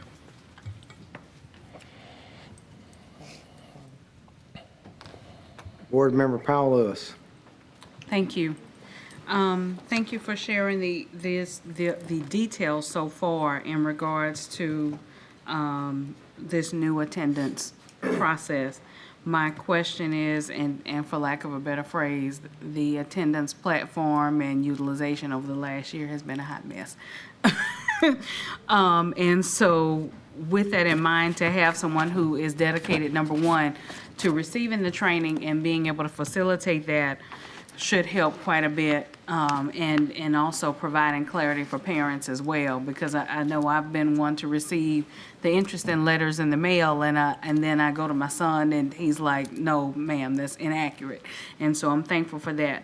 My other question is, you mentioned outreach to parents. So with these particular roles, we know that some other districts, some schools even may actually go and do home visits to when students have been excessively absent. Will these individuals be the ones that will be leading that charge? No, they won't be the ones leading that charge, but in many cases and spaces, they're going to work with Child Welfare and Attendance Office to ensure that they visit the appropriate homes. The other thing these individuals are going to do is with our student information cleanup. Oftentimes, we don't have the appropriate phone numbers. We have a very transient district. We have the appropriate phone numbers and addresses, and sometimes our CWA workers are not able to work on that particular aspect of the work at all times because they're not boots on the ground at the school sites. These folks are going to be at school sites, be able to look at the attendance roles and make sure we have the appropriate information for every student on campus so that when messages go out, when phone calls go out, when there is a need for home visits, we're going to the right houses, we're going to the right homes, we're contacting the right individuals because folks move a lot as a result of various different reasons, and we want to make sure we're able to stay in communication with them consistently throughout the course of the year. Thank you. Yes, ma'am. Thank you. Board Member Lannis. Yes, and before I say this, Vice President Gode, I just say I want to call for a point of personal privilege, just to make sure that I'm within Robert's Rules of Order, because I want to tie it to what we're talking about, but I don't want to get too far away from it. Superintendent Cole, I heard when we talked about, because we're talking about truancy right now, when we talked about what do we do when we start re-envisioning some of these buildings, you talked about possibly putting and helping teachers to get affordable housing. Something that I came to the idea of is, when you think about truancy and students who are transient, to possibly think about making one of those buildings or transforming it into housing for students who are transient. And we put not only security there to make sure that they're safe, not only make sure that they're fed, we have tutors that are around the clock working with those students because we know those are the ones who need it the most, but also we set up a model where we protect them to a sense, but we also help them in a sense, if that makes any sense. Yes, sir. I just think that, with so many transient kids moving around, it just helps us also with truancy. So we know where they always are at all times. And also, I think that, when you talk about how does it affect, possible recidivism rates, criminal rates, we keep those things low because we keep an eye on them. It's just an idea to think about. I'd love to have further conversation. Yes, sir. Yes, sir. Thank you, Board Member Lannis, and I will just jump in on that thought. If we go down that road, make sure you talk to the people at Thrive, because that's what they do. Yeah, absolutely. That's exactly what they do. I have done for a long time, absolutely. Yes, thank you. Any other board comments? May I have a motion? Moved by Ms. Powell Lewis, seconded by Mr. Lannis.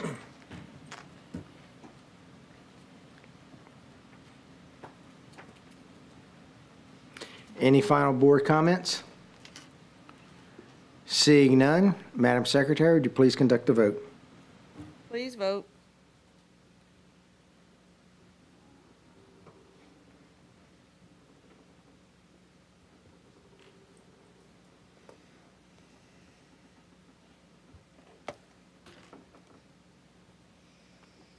The motion carries.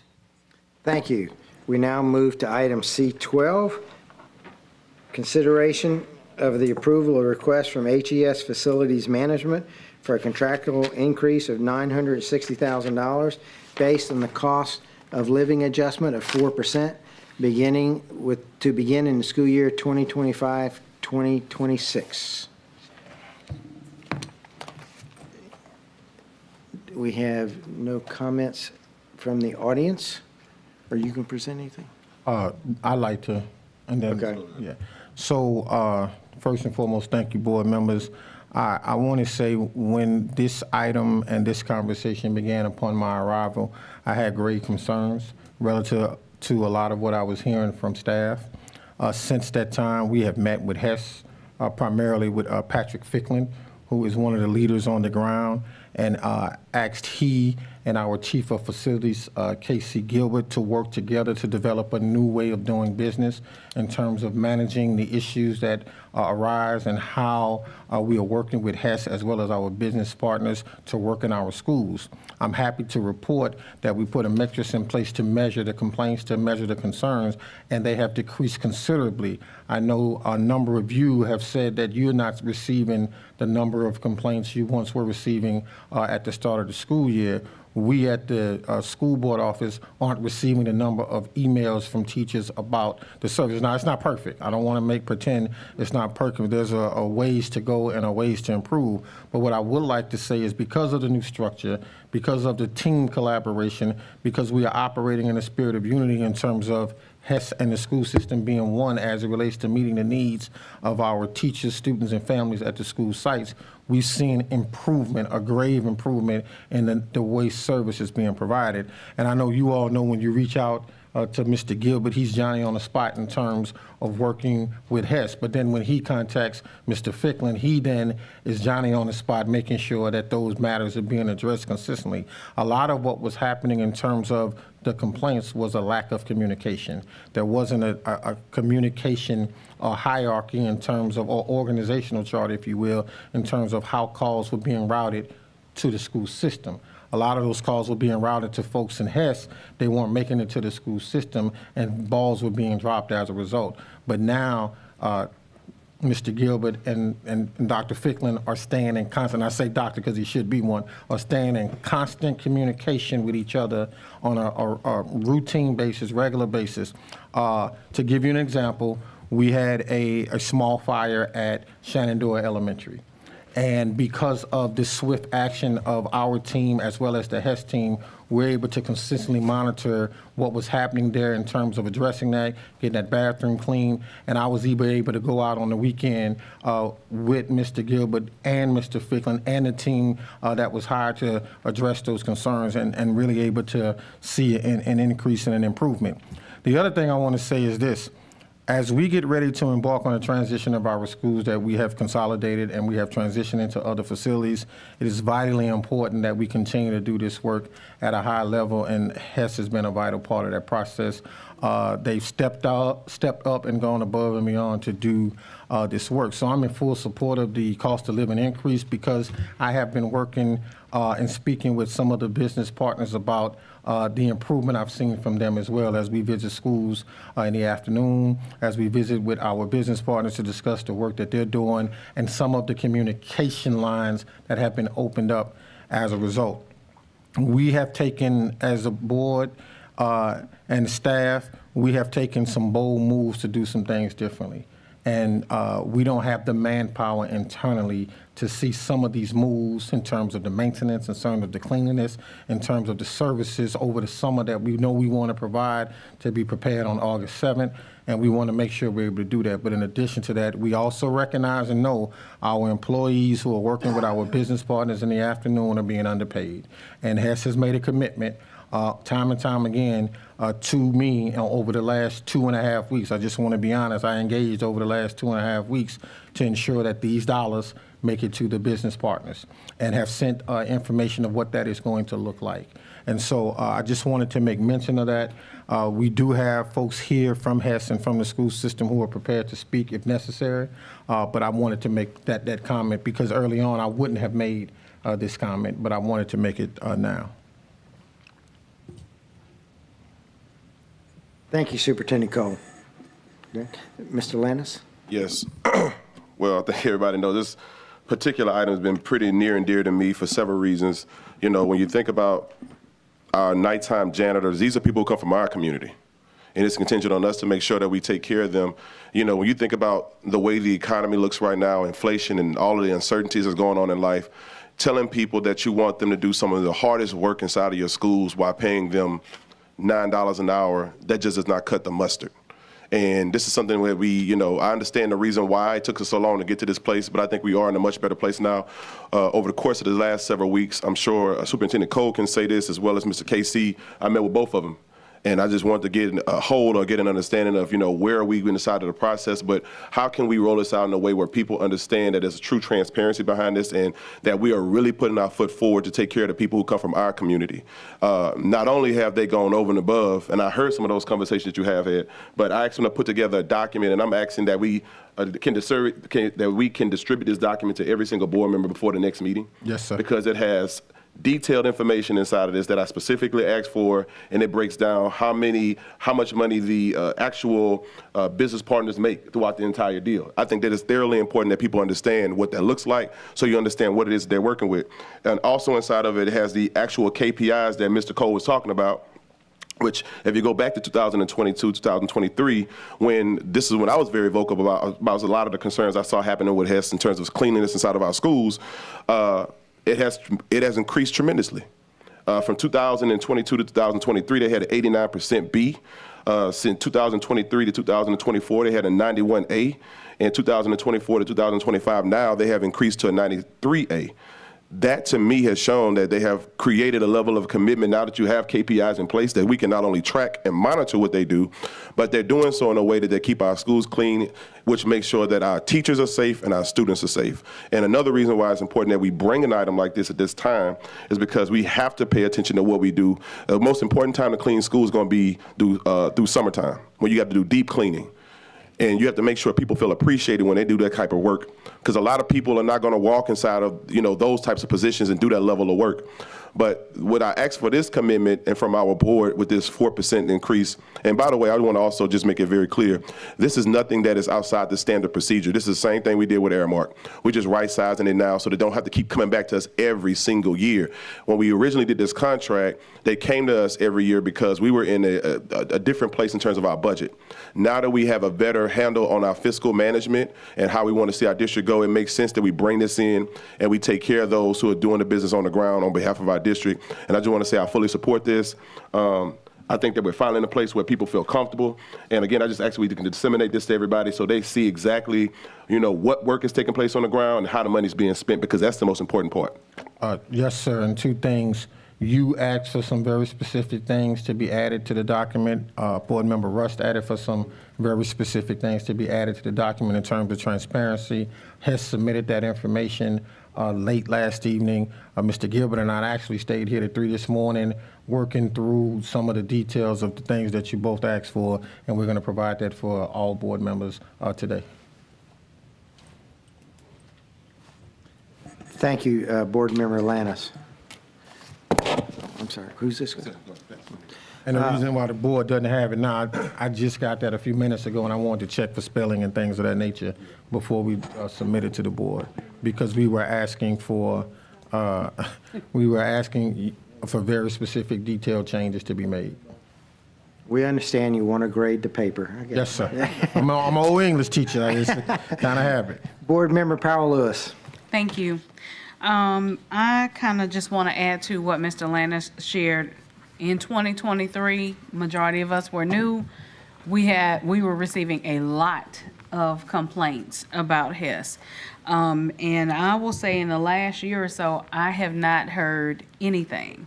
As a matter of fact, I am very appreciative of the fact that, like you said with Mr. Ficklin, that Hess actually coordinates quite a bit of our building maintenance. I think I've even received an email from a subcontractor about cleaning some concrete, and the fact that they send an email follow-up to school board members about what might be the actual work that has taken place in the schools within our various districts. I found that to be appreciative because, or to be valuable, because it allows us to be able to speak to our school personnel who may have questions or what have you, or to dispel any myths about the information or about the work that's actually being done. So I'm appreciative of that. Just as Mr. Lannis mentioned, we cannot expect top-notch service for coins. And that's what I thought about. You know, so many times you all have heard me mention about how we have to take care of our teachers on the mic. And so many times I've been reminded by our constituents that we're not just talking about teachers. So now, even in this case, I think about what research often shows and what has been a cliched statement is the reality that the most important folks on our campus are our secretaries and our custodians. And if we take care of them, then they're going to take care of us, and then we have the right environment for kids. So I'm excited that we are about to really, you know, allow this to be solid. And then also I want to say thank you to Hess as well. We know that throughout our tenure, we have seen them come and present, y'all know, the large checks or what have you for community purposes. And they have often asked, how can they make this or how can they make these particular deposits into our foundation? And I know Ms. Lightfoot is here. So as we continue this relationship with Hess, now we have a way to receive those funds as well. So what I'm saying generally is the entire relationship that we've had with this organization has improved, and I'm excited to see what is the best that's yet to come. Thank you. Thank you, Board Member Lewis. Mr. Russ, you're next on the agenda, but I'd like to interject something. I skipped the fact that we have an online comment from the public. This is from Jason Roberts, and cost of living increase. Where's the cost of living increase for teachers? Thank you. Now, Mr. Russ, excuse the interruption, but you have the floor. Thank you. Thank you for the information provided. That was helpful. It would be great if we could get that on the backup for the next meeting so Absolutely. that the public has access to that.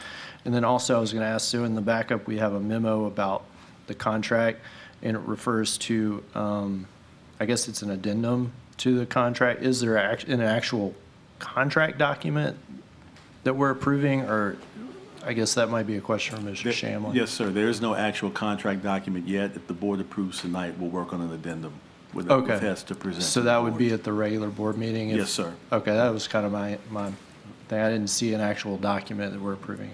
Thank you. Thank you, Board Member Russ. Board Member Lewis. Seeing no further comments, I will entertain a motion. I'm sorry, Mr. Ballou? Yeah, I just want to make sure, is this the final year of the contract? I think next year. It'll, 26, 27 is the final year? I believe so, and we'll get that in. We can actually upload, for the sake of the board and the public, the contract for Hess before the regular meeting as well. It'll have all the terms in it. And the plan is to draft the amendment prior to the board? The addendum, yes, sir. The addendum, okay. All right. Before we go, Vice President Godey, I'm sorry, I just want to do a point of information, and I will request that Hess submits a letter on behalf to our board, giving a full commitment ensuring that the evening janitors receive those funds. Thank you. Thank you. Seeing Mr. Lewis, Communication is key. And Mr. Cole spoke about the improved communication between Hess and our partners, our schools. Ms. Powell even spoke about it. If we're going to continue this growth with Hess, the communication has to remain. And I think there were some hangovers from the old Hess, old EBR communication. An incident took place a couple weeks ago where there was just, the ball was dropped on some communications. But thanks to Mr. Gilbert and Mr. Ficklin, everything was smoothed over and everything was done decent in order. So if we're going to maintain this great working relationship that we've established with Hess, do not drop the ball on the communications. Because I promise you, when you drop it, you will hear from me. Us. Thank you. thank you, Board Member Lewis. Seeing no other comments, may I have a motion? Ms. Sule? Do I have a second? Board Member Powell Lewis.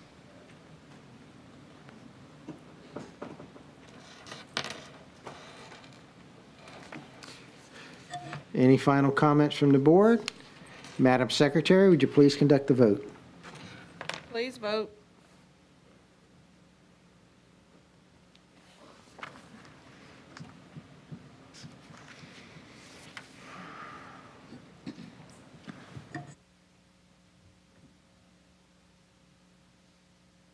The motion carries. Thank you. We move to item C13, school start times. Consideration of request for the approval of revised school start and dismissal time at 6 identified school sites within the Capital and Glen Oaks zones for the 2025-2026 school year and related matters. Mr. Cole, would you like to address any of these first? Sure, I have a presentation I want to go through. I want to first begin by thanking the community and the board again for the adoption of our realignment plan. And as an extension of the plan, we want to continue to do what's best for students and by putting them first. And we have to think about where we are, what the research tells us in terms of where we could be, and then ask ourselves, are we prepared to make those tough decisions to make those types of changes? Change is tough, change is really hard, but when we are making the appropriate changes to help families, to help students, I think we have to do the right thing at the right time.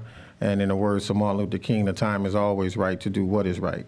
Having said that, in 2006, I was headed to work. I was the principal at Capitol Middle, and I was headed through the Brookstown neighborhood, which at times has been extremely violent, and there have been a lot of violent incidents to take place in Brookstown. It was about 5:30 in the morning, and I saw a young student standing on a bus stop.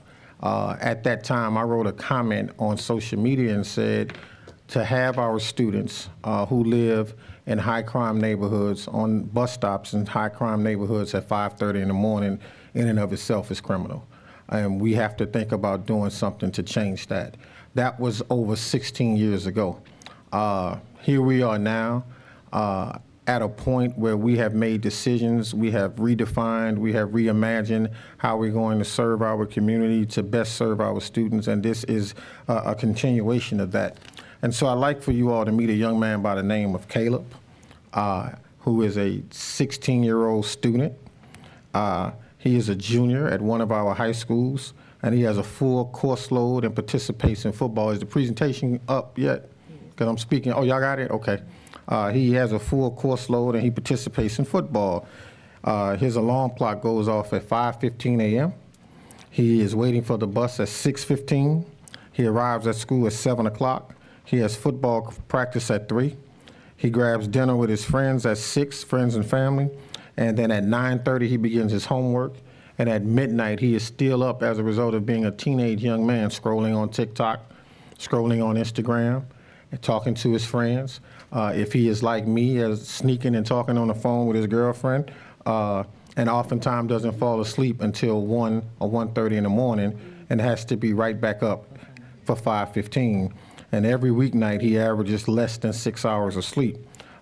Caleb's schedule is a daily fight against his own biological sleep pattern. If school started just a little bit later, Caleb would get more sleep. His academic performance would likely go up. He would be a better and sharper athlete and stronger athlete. His chances of accident and injury would decrease because his body would be healthier. His mental health would improve. His opportunities for success to take more advanced courses in high school would improve. A later start time wouldn't fix all of his problems, but he would give him a fighting chance to succeed and simply align school with the way his biological clock works as a teenage young man. What we did during the course of our realignment, we had conversations around school start times. And in addition to having some of those conversations, we looked at some of the survey results. Now, many might say the results that we received from the survey are not indicative of the entire community, but we only offered the survey to those schools that we thought about. I want to give you some data about the Capitol High and Glen Oaks High Schools, which are the two high schools that we are proposing for a later start time in terms of their attendance and their truancy rates. At Capitol High School, the truancy rate is 84%. at Glen Oaks High School is 81%. The state of Louisiana is 41%, and East Baton Rouge Parish is 55%. So as we can see at those two high schools, which don't have the best letter grades, there are a number of issues there. In the state of Louisiana, attendance rate for East Baton Rouge Parish school system is 90%.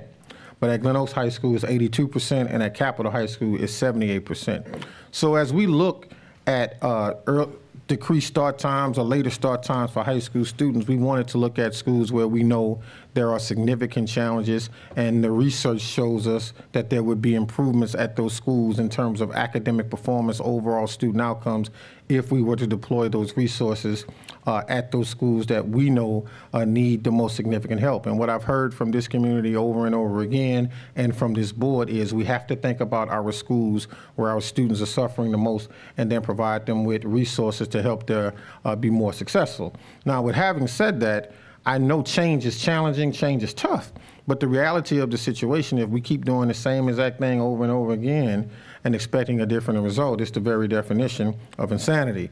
So in our survey data that is still up, because we still want to collect survey information, 58% of our parents responded, 36% of the school and district staff, and 13% of the students, and 4% of the community. 41% currently use before and after care. 36% believe new times may improve after school participation. When we look at support for health-aligned start times, 47% said it's extremely important to align start times with academic and mental health needs.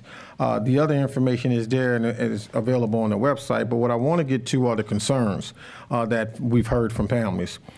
Critics have argued that start times make it difficult to coordinate practice, games, and travel. Well, what the data shows us is that improved sleep is better athletic performance and focus on fewer injuries. Schools nationwide have successfully adjusted schedules while maintaining strong athletic programs. And then solutions are about safety when we start thinking about shifting the times of practice and collaborating with the overall district for flexible scheduling for those students.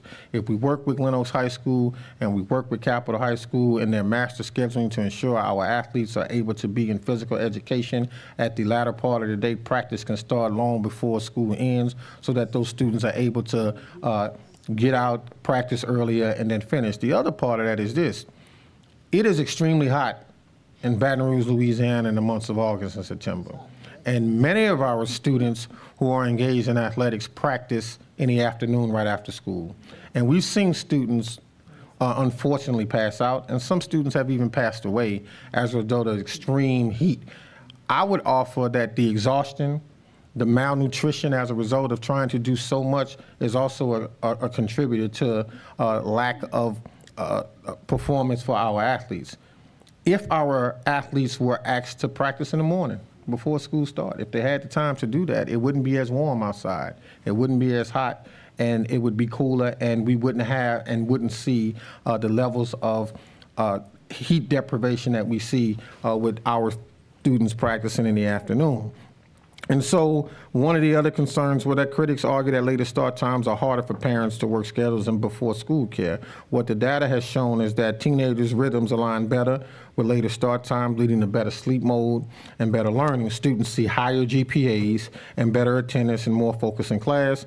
And then concern number 3, students may lose time for jobs. What we have seen from the research all over the country is that those types of jobs for our students all over the country make the adjustments for the students when we move to later start times. Those businesses, whether they be small mom and pop organizations or whether they be places like fast food restaurants, they make the adjustment to provide for students to have the opportunities. And we know with our aggressive workforce development program we have within the district and our partnership with our business community, they are all in support of working with us to ensure our students who have internship opportunities, our students who are working in some of their businesses, they make the allowances at their business to provide for our students to continue to have employment opportunities. So we're excited about that support from the community. Now, looking at the timeline, going back to September 23, This conversation is not new to the school system. This is a conversation that's been going on for a while. There have been district workshops. There have been community groups who have formulated small working groups to study this information. We had some people on our district leadership team who visited the district, the school, national school start time, where we were able to meet one of the premier leaders in the field, who is a consultant for us now, who I'm going to ask to step up a little bit in a few minutes. And we started to learn more about transition and making some of the adjustment. During the 24-25 school year, we discussed it at multiple advisory group meetings with a focus on student input. We've had a lot of conversation with our high school students at various different high schools around a later start time just to hear from them. We engaged the district and a national consultant to conduct the data collection. So we had a consultant come in. Dr. Prado was here. She came in. She talked to our teachers. She talked to families. She talked to bus operators. She talked to school leaders. She talked to district leadership to gain and gather information. And then following the realignment, we collected the data and made a recommendation to the school board for consideration. Now, time makes a big difference. The current bell schedule for elementary school students is 8:25 to 3:25. The secondary schools is 7:10 to 2:25. What we are proposing is elementary school is 8 a.m. to 3:15 p.m. because what the research again shows us that younger kids get up earlier. Their biological rhythm is for them to operate just a little bit earlier. What we committed to the community is that we were going to make the attempt to increase our transportation services. And in our evaluation and in the data collection, what we've seen is that if we adjust school start times at our middle, elementary, and high schools, we can provide a better service by providing less transfer routes and providing more straight routes. One of the reasons why we looked at the Capitol and Glen Oaks community is because, quite frankly, we want those students to stay in the community. We don't want them to leave those areas. We want them to go from kindergarten to 12th grade in the areas where they live. And if we want to ensure that we are offering attractive options, we have to do something different in providing those options. And the proposed Phase 1 schools are Capitol Elementary, Capitol High School, and Glen Oaks High School, Glen Oaks Park Elementary, Melrose Elementary, and Marydale Elementary. Now, all of these schools have been part of the realignment, and as we made adjustments in terms of the configuration of these schools, we thought it wise to make the adjustment in terms of start times because we are seeking to see better academic outcomes as a result. So it's interesting to make the change in the configuration, but if the research tells us if you make the change in configuration but don't do anything to adjust the start times, then you aren't giving them a real fighting chance to have better academic outcomes and better academic performance. And so the case for the later start times is the physical health and safety, the mental health and behavior, and then the academic performance. There is no research that I have read from many of the institutions that have studied this that says it is a bad idea to allow students to start later in the middle and high schools. All of the critics are critics who talk about the convenience of the current situation the way it is because they have gotten used to it. And when we start thinking about what the research tells us in terms of doing what's best for kids, sometimes doing what's best for kids is actually hard for adults. But we have to think about what's best. And then when we look at Louisiana, and consistently we hear that Louisiana is at the bottom of the chart, the bottom of the map in terms of academic performance, the bottom of the rankings. It's interesting to see that oftentimes Louisiana is at the bottom of the rankings in terms of academic performance, but we have the highest school start time in the country. Louisiana is one of only 4 states that start secondary school students before 7:45 a.m. Connecticut, Louisiana, Massachusetts, and New Hampshire have the earliest school start times. EBR secondary schools begin at 17, even earlier than the state average. So we have the highest school start time average in the country, and oftentimes at our schools, in our most neediest communities, we are sending our kids and having them wake up long before the research tells us they should.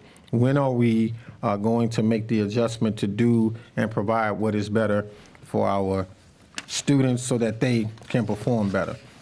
On the next slide, the health experts agree.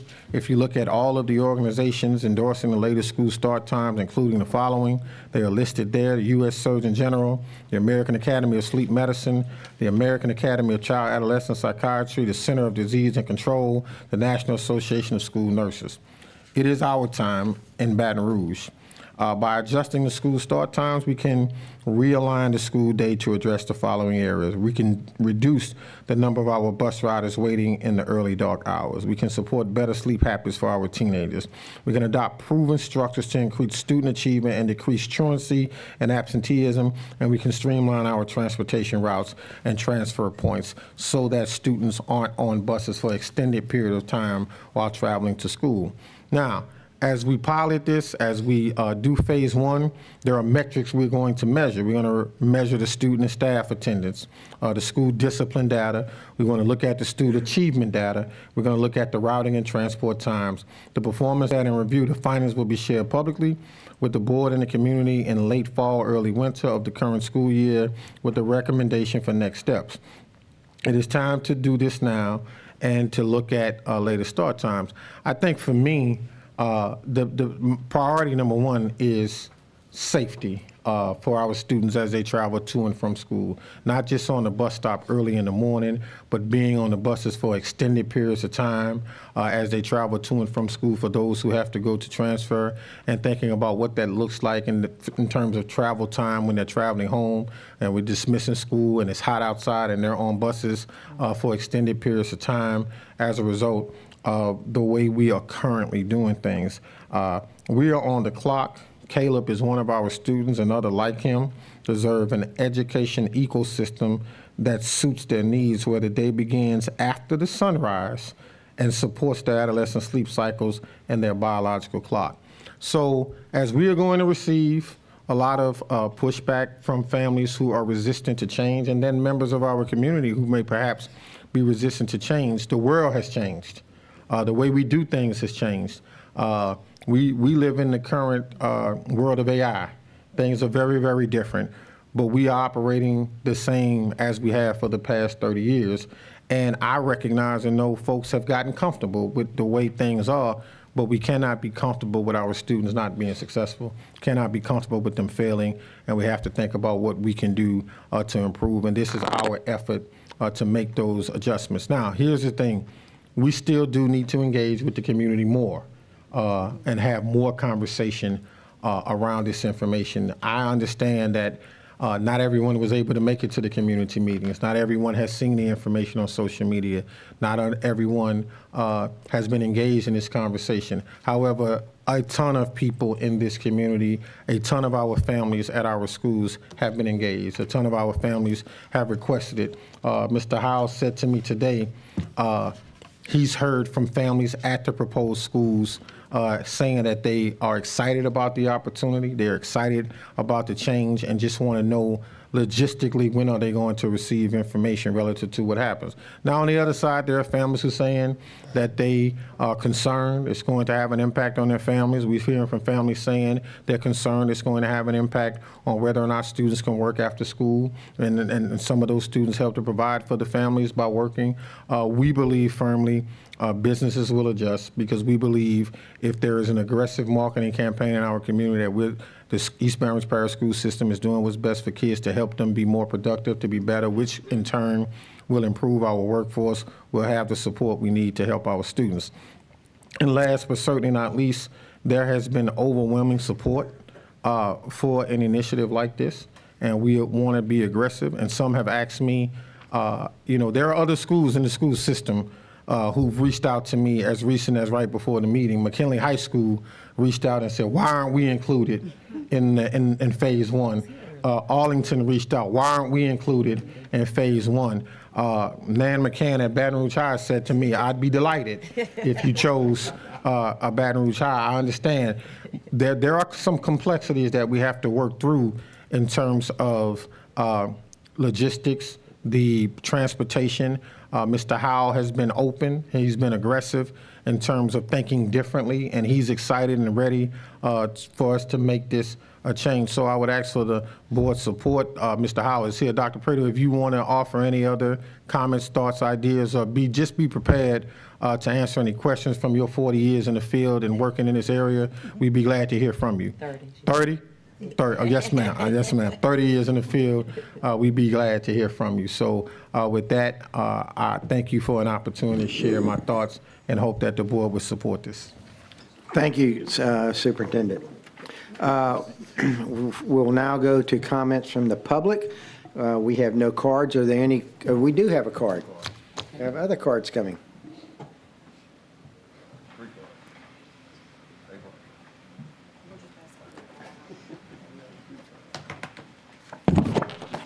I will get started. The first is from Miss Jeanette Rawlings, representing herself. Please, ma'am.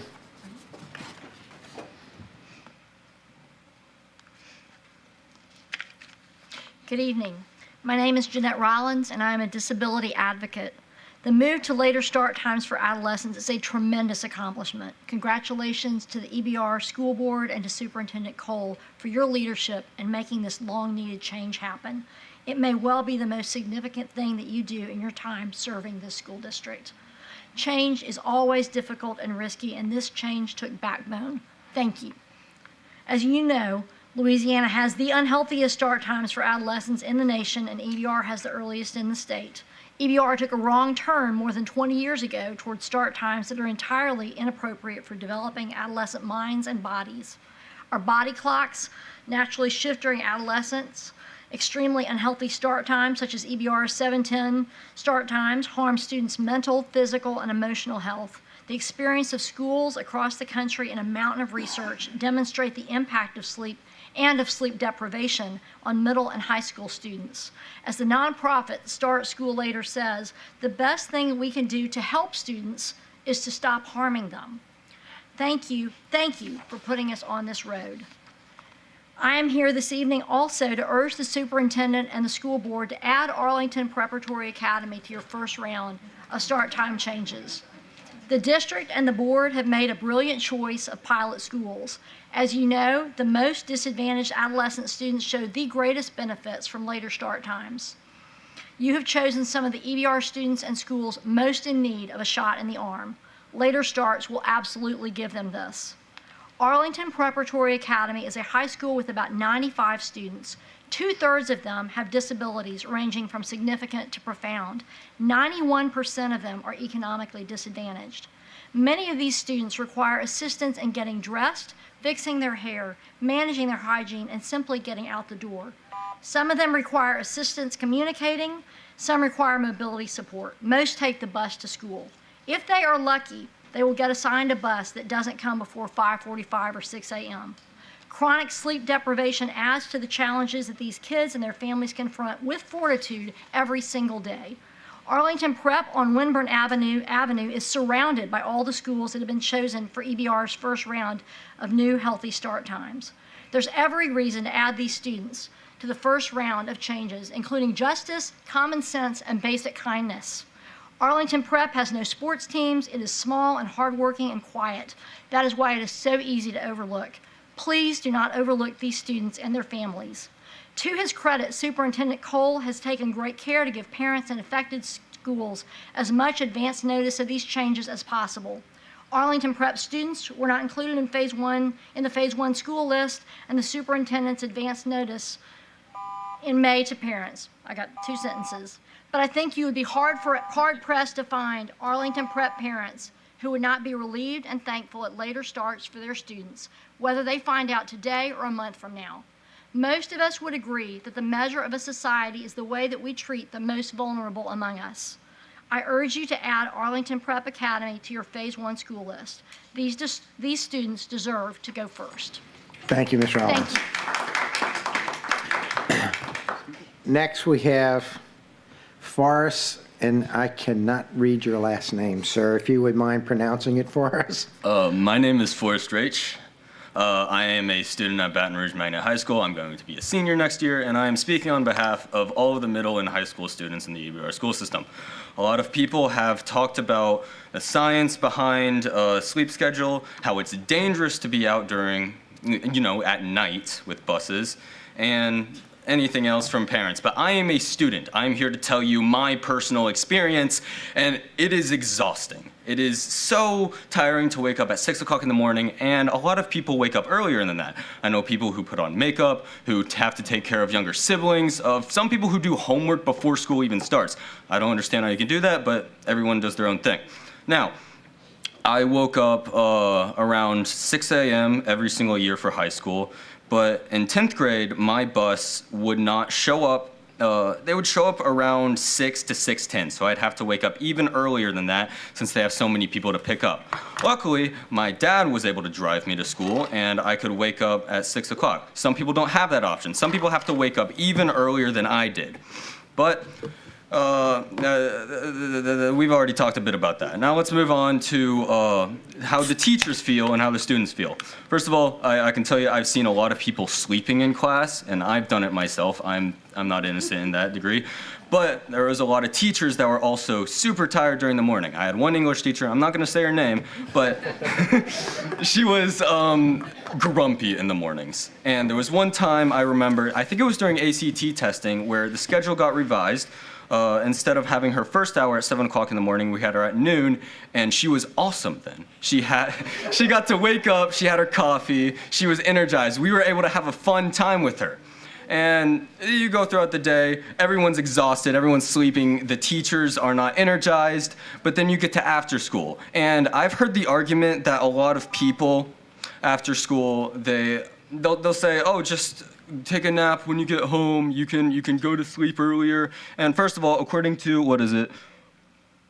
the University of Los Angeles, the circadian rhythm of teens ends up having them go to sleep around 10 to 11 p.m., and a lot of them need 9 to 10 hours of sleep. So biologically, it's not really feasible for us to go to sleep just earlier.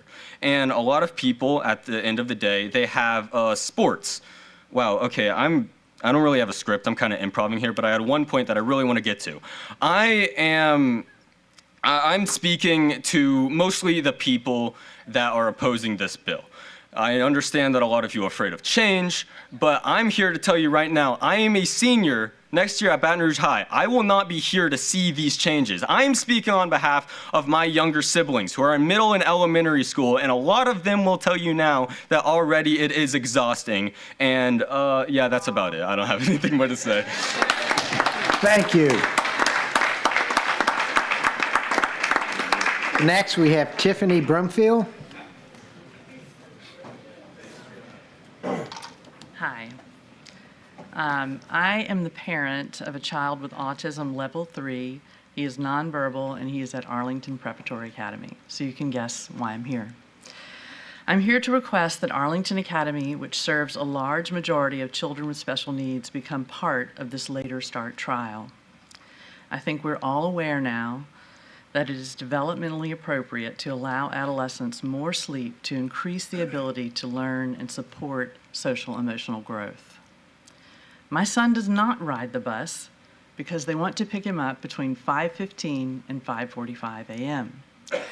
I'm fortunate that I can bring my son to school. However, I feel this would really, it would be a great opportunity for him to be more independent and not have me be the driver. The stress of preparing a neurotypical child at this hour is, of course, difficult for a parent and the child. Parents of special needs have an extra hurdle. These kids often require assistance with the most basic skills: bathing, dressing, eating, and medication regimes.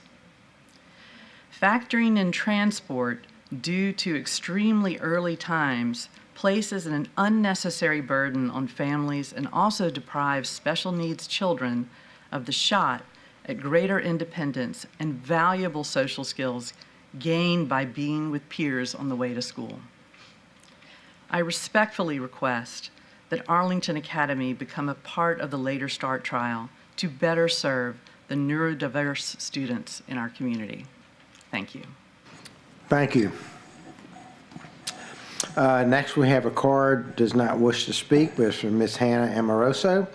I want to thank Superintendent Cole for putting student safety, health, and achievement first.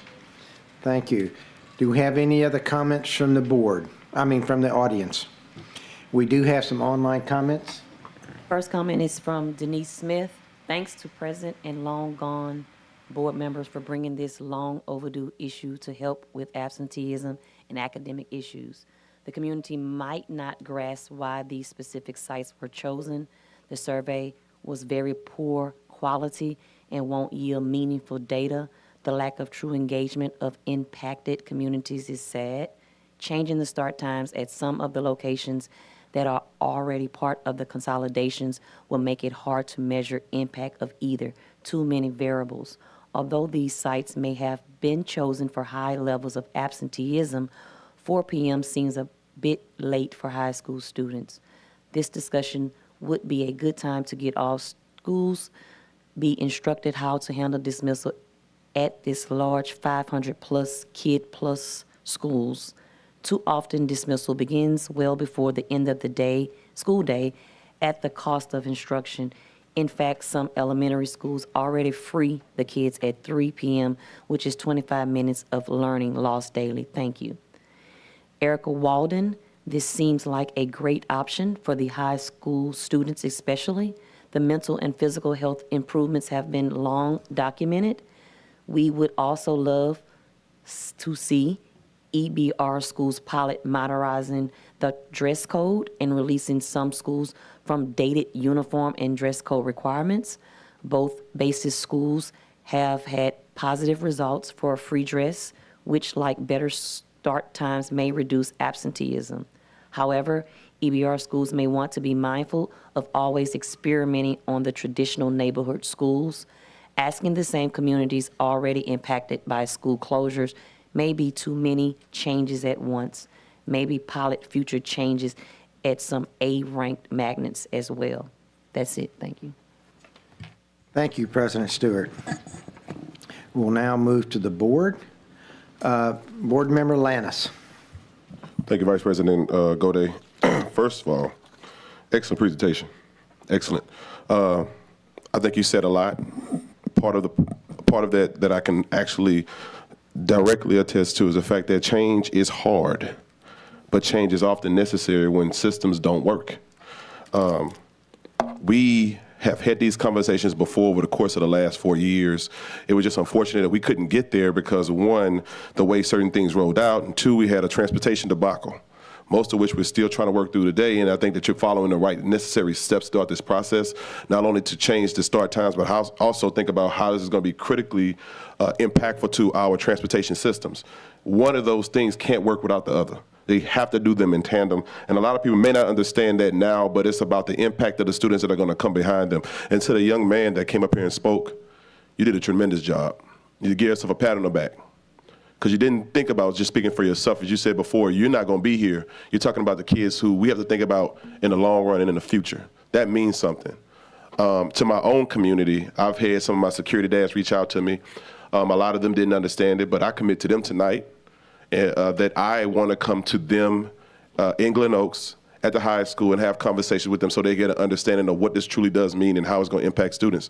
When I looked at that kid, Caleb, that was me. The only difference was that he had an alarm clock. I had Reverend Kenneth Copeland wake me up at 5 a.m. every morning singing, "Our God is an awesome God, he can. He reigns on heaven and earth." And I knew that when that song came on in the morning, it was time for me to get up. But the harsh reality is, why am I waking up at 5 o'clock in the morning and I have to walk 4 blocks just to get to my bus stop? If I don't wake up in enough time, I don't have enough time to get anything to eat in the morning. I'm running straight out the door. By the time I get to the bus stop, if I miss it, I have to walk from Glen Oaks to Estruma Middle School. That's off of Plank Road. This is a true story. And I can only imagine the other kids that go through something much similar. And as you said before, times have changed drastically. Now these kids are walking through ticking time bomb neighborhoods where anything can happen. The idea of a young child sitting on a corner at 4:30 in the morning, 5 o'clock in the morning, and parents are shuffling, taking time and working with other parents saying, well, can you take it this day? Can you watch them this day? That is a frightening thought. No kid should have to be on a corner, especially a kid that is in the first grade and second grade at 5 a.m. in the morning. That's just simply ridiculous. These are some of the things, like, if we don't think about that, somebody has to. And what better time to do it now? There'll be some that'll say, why are we doing this? It should be appreciated that we're doing this in steps and phases by piloting this. Imagine if you had to do this across the entire district. What could happen? But the way that we do this now is that we try to work all the kinks out so we can figure out what works best, what doesn't work. We will not get everything right in this district. But I will tell you this, Superintendent Cole, you got to take chances. Because what's most important? If the students are most important, that's what we're fighting for. That's why we're doing this. So again, I tip my hat to this. I think it's worth a shot to see where this takes us. Again, we're taking chances on a whole lot of things, but when you're in Operation Critical, what do? We're going to sit around and do nothing. And a part of the thing that I want to say before I get off this mic is that in Louisiana, we have a problem.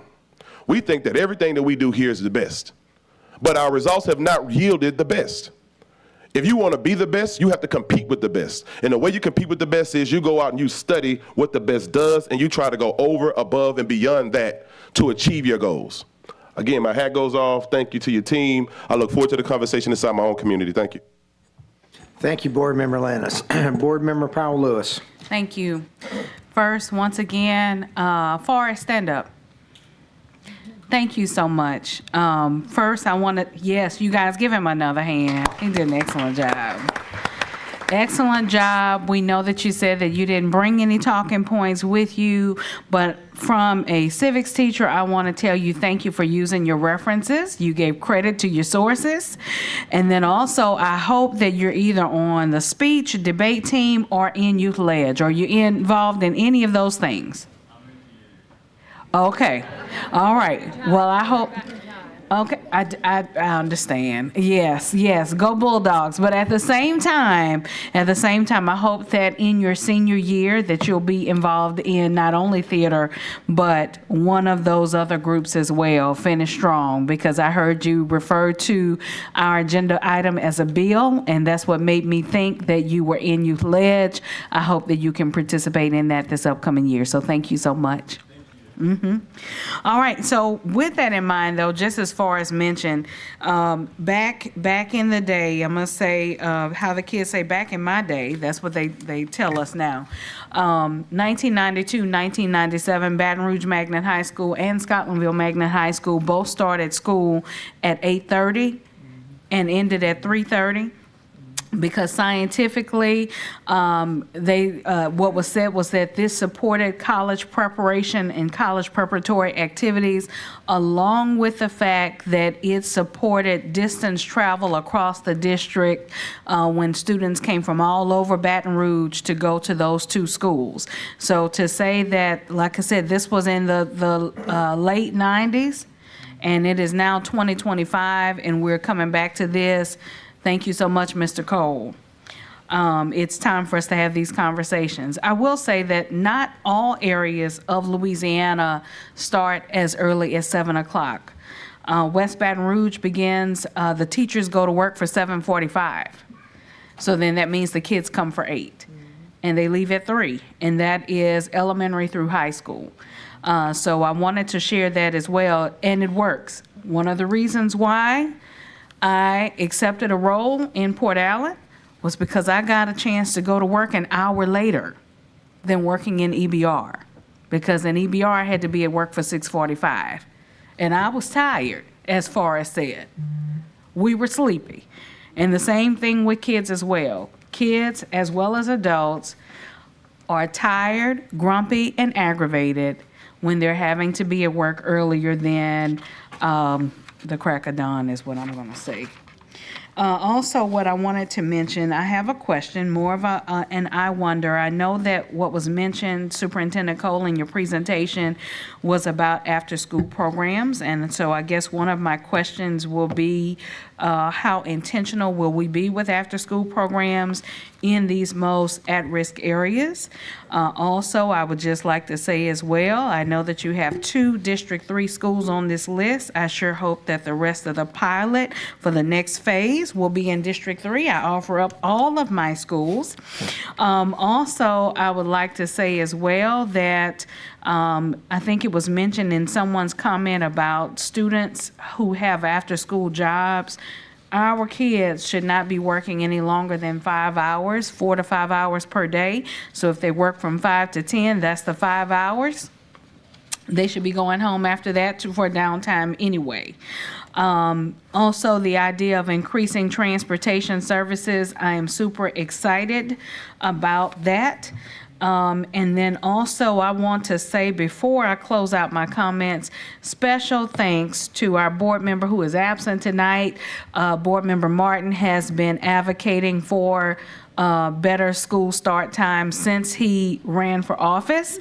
Also, kudos to Miss Amoroso. She made sure, she reached out to me over a year ago, am I correct, for us to begin this conversation. So we were waiting for the appropriate time. And I remember the school start advocates that you brought to our meeting. I appreciate that as well. And then lastly, I will say, Mr. Vice President, I am going to move that we send this item without recommendation because I do have questions about why we have not included Arlington Prep in this process. That concludes my comments. Thank you. I support it, though. Thank you. Same as well. I do as well. We just have questions. So I guess the 2 questions, Mr. Cole, that I might leave you with are, could you speak to latchkey kids and pretty much being intentional about aftercare? Because we know in the past, some parents depended on their high school students or middle school students getting the younger kids off the bus.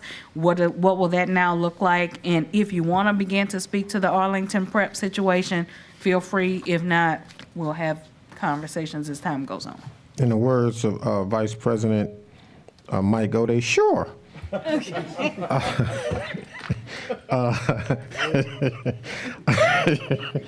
Yeah, we, working with our consultant, chose schools primarily based on what was happening with our realignment and what we believe would work best for transportation in an effort to improve transportation services. We do have Arlington slated to be in the second phase for January. We did not have Arlington in the first phase just based on making sure we were able to address all of the needs of our students with special needs who attend the school, making sure we had the appropriate transportation systems in place for such an adjustment, because what we don't want to do is include Arlington now and not improve their transportation services for those groups of students at the school. Mr. Howell and I, since I received the email last week, have been in consistent conversation about what adjustments can we make early on to ensure that we can include them now. So we are still having those conversations, and he's still looking at that. I don't know, Mr. Howell, if you want to speak to that, or Dr. Prater, if you want to speak to that. But we are definitely planning to include Arlington in January. I did hear one of the parents say we hadn't done any significant outreach to the families. That was another piece that came up when we started having the conversations last week. But with a small population of families, it wouldn't be hard to conduct outreach with those families to see how they feel, what they think, and what might be their concerns if we were to move to that area. But Mr. Howell? Board members, I'm very excited about this. But I will tell you, when we initially started looking at schools, we identified schools based on, you take the academics out. If we can't get the kids to school, it's not going to be successful. So we identified schools that we're not going to have transportation issues with. These schools have low populations of transfers because you have to think nothing else is going to change. We can't run them through regular transfer. you know. So if you look at Arlington Prep, you are talking about a small group of students, but a lot of them still go through transfer. And when you change, think of it as dominoes. You change something, one criteria, it not only affects that one school population, it's a domino effect. So it would be easier to do all of ESS than to just do Arlington. It's like the Baton Rouge High of ESS, because the kids come from everywhere. That's also the same reason we don't want to do Baton Rouge High in phase 1. Doc, did you want to offer something? Yes, sir. I can speak to the question about the after schools and siblings, looking at after younger siblings. And so we actually did pull your data in February using your current data set and looked for how many families could it possibly be that it is possible that there is an older sibling, so a sibling in middle school or high school, with a younger sibling in elementary school. So how many families might potentially be impacted. We pulled the data. There were 4,305 families that had at least one pairing like that. And so that equates to about 30% of your families could potentially have a situation where previously they were relying on an older sibling to come home to watch a younger sibling. But that is before you take out any elementary kid that's already in some kind of an aftercare, and that is before you take out any middle school or high school students who are doing after-school things, practicing sports practices or academic clubs, those kinds of things. So based on that, plus our own, having done this a number of times, at most about 20% of your families may be relying on older sibling to babysit a younger sibling after school. When we've done survey work in other districts for that, the number comes down even further, right? Because I have one girl child, one boy child. They're both grown now, but one of those children would never have been allowed to babysit the other child for obvious reasons. And so, but then they're also involved in academics, academic clubs, after school stuff. They may have jobs. And so the number is really more like 20% is pretty much the outer limit based on your own data. Other data would indicate it's more like 10 to 15% maybe who may have a challenge with this. And that's district-wide. Yes, sir. So how does this relate to this first phase 1 cohort? What does the data look like for that? So we did not pull the data just for those because those are proposed schools and haven't been approved at this point. However, smaller number of students overall. We are talking with the potential phase 1 principals, had a meeting with them today, asked them to start thinking about what their families might be needing as far as that. Did have a conversation on the after-school care piece, looking at the possibilities for offering expanded after-school options for the younger children.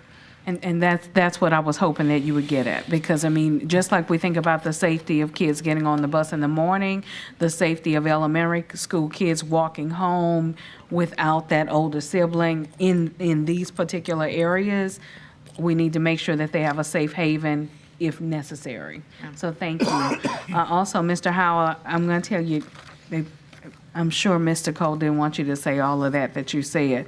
So what I'm going to ask, I still feel like we need to send this without recommendation to the full board, so that way we have the opportunity to talk a little bit more about what the possibilities are, because you opened it up to the entire ESS in your statement. Thank you. I'm going to call time because we need to move on. Thank you. Next, Board Member Sule.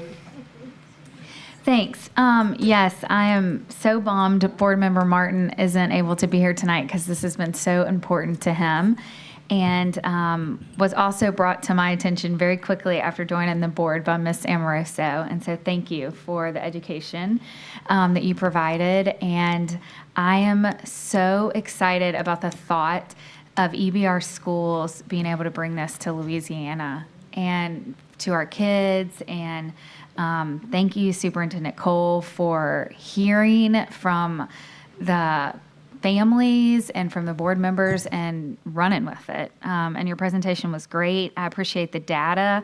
I'm excited about how it's going to help transportation, forest, go Bulldogs, theater department. Yes, great job. And my own children have asked me, the first time ever, to speak to you, Superintendent Cole, and ask, why have you not brought that to their school? And how quickly are you going to bring it to all the schools? So that is from the Soule children to you, Superintendent Cole. Yes, ma'am. Thank you. I tell them I'll be happy to sit and have some tea and discuss it with them. Thank you. Board Member Rust. Thank you. I think like many of us, I'm excited to see, even in this small configuration, this move forward. It's exciting to hear so many people begging for this change because it's not typically what we get at the school board. But I want to point out, as I think others have, is that we have to make a change like this very thoughtfully and carefully. And I think a lot have touched on that, but we don't even fully understand what the outcome of a system-wide change could be like just for our city.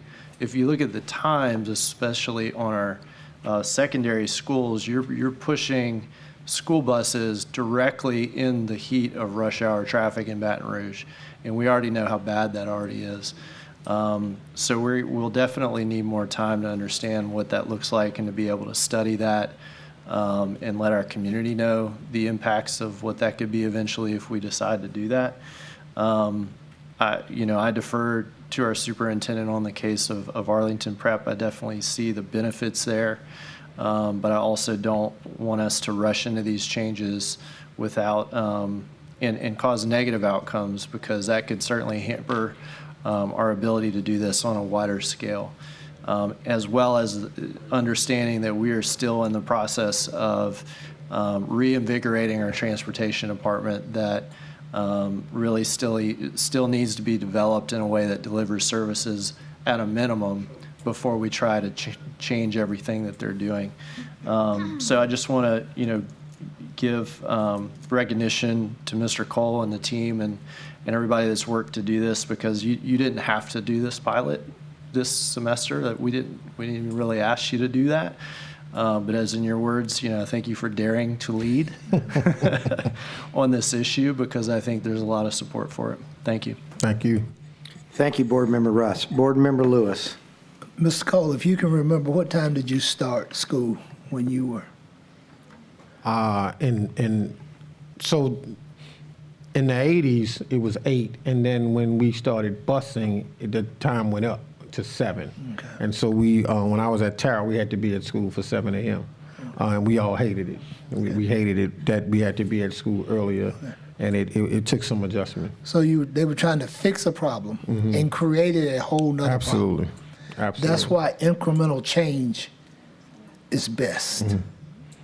We can't just rush into it like a bull in a china shop and think we're going to get results. Crime, we've talked a lot about different neighborhoods and different things like that. Well, I live in a relatively quiet neighborhood, but crime doesn't know boundaries. It doesn't know boundaries. All it knows is it's crime. I'll have to go to work in the morning sometimes, and I got to turn my bright lights on because I got kids 150 yards from my house standing at a stop sign, and I didn't want to hit them. Mothers sitting in cars when it's cold with the engines running to keep the kids warm in the cars.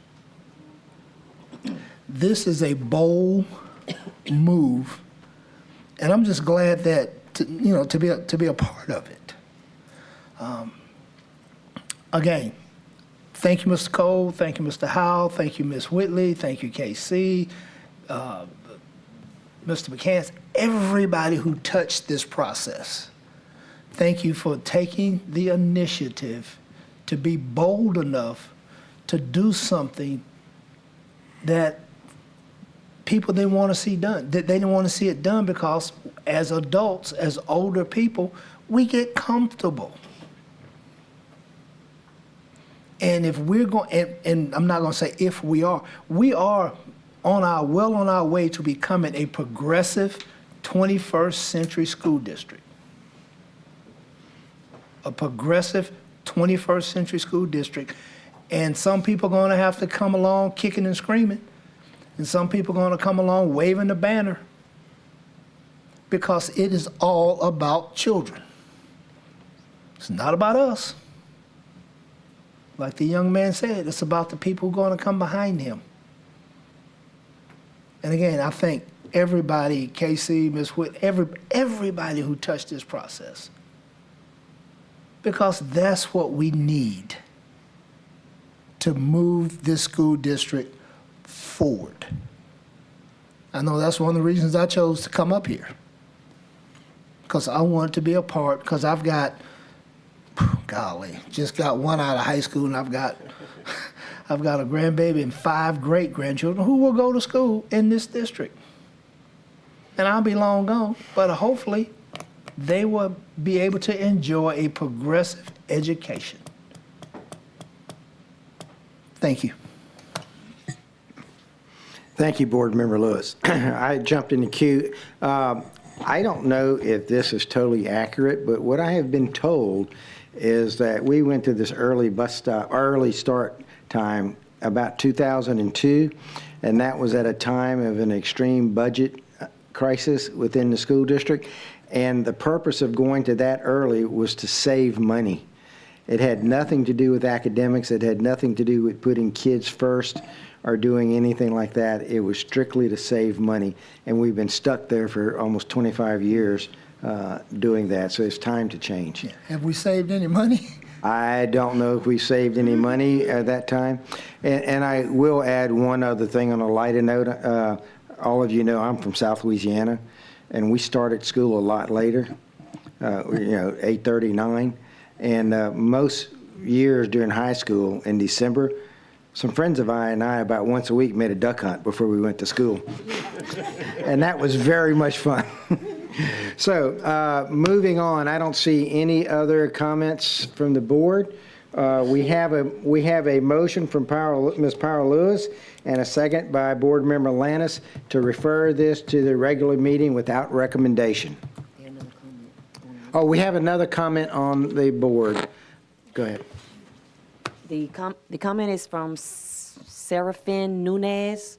Please consider the effect that this change could have on personnel.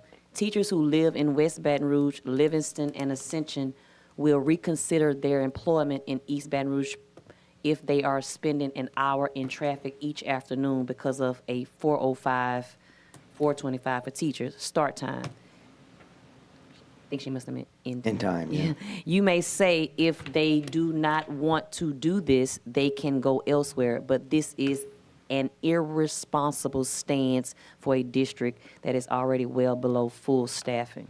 That's it. Thank you. Seeing no other comments from the board, and remember the motion is to refer without recommendation. Madam Secretary, would you please conduct the vote?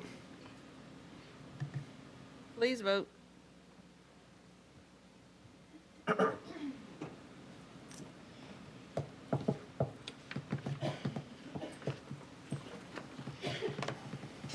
Motion carries.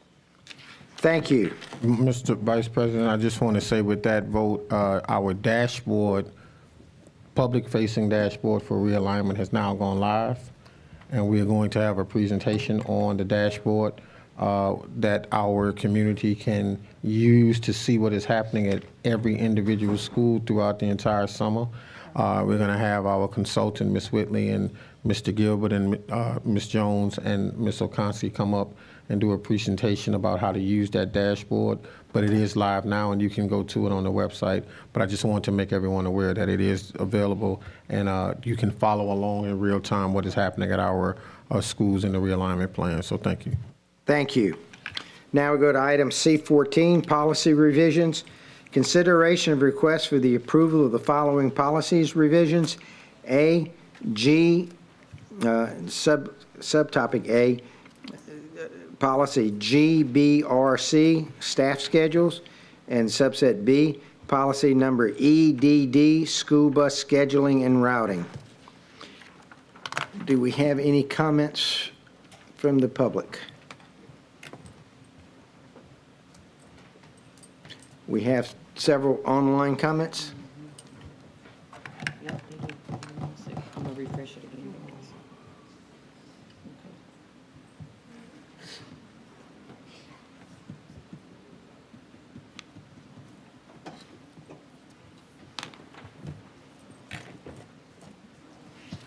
First comment is from Elizabeth Landry. I would like to know if you guys took into consideration that majority of your faculty and staff may have second jobs. What are they supposed to do if the school startup time changes? They have taken on these jobs to supplement their income, which is of importance to their household. Will the salary change, or are they expected to quit the second job? Next comment is from Manita King. Good evening. This time change will affect staff members in few ways. We will not able to receive our elementary age students off the bus in the afternoon, causing us to either have to pay for after school care or turning our children into latchkey kids. 2, a great number of our staff members work second jobs to make ends meet due to the rising cost of living expenses. This change will cause them to either leave work early or cause more teacher absences. 3, at 2:45, we have enough time for doctor appointments, but with this new schedule, doctor appointments may be put off, which can cause the staff members to neglect their health care or the health of a family member who is dependent on them. That's the end. Thank you. We see no other comments from the public. We will now go to the board. Board Member Lannis. Thank you, Vice President Gode. Superintendent Cole, how many teachers do we currently have inside of our EBR cohort? To my whole district. District-wide? District-wide. I think we have about 4,700. Is that correct, Kelly?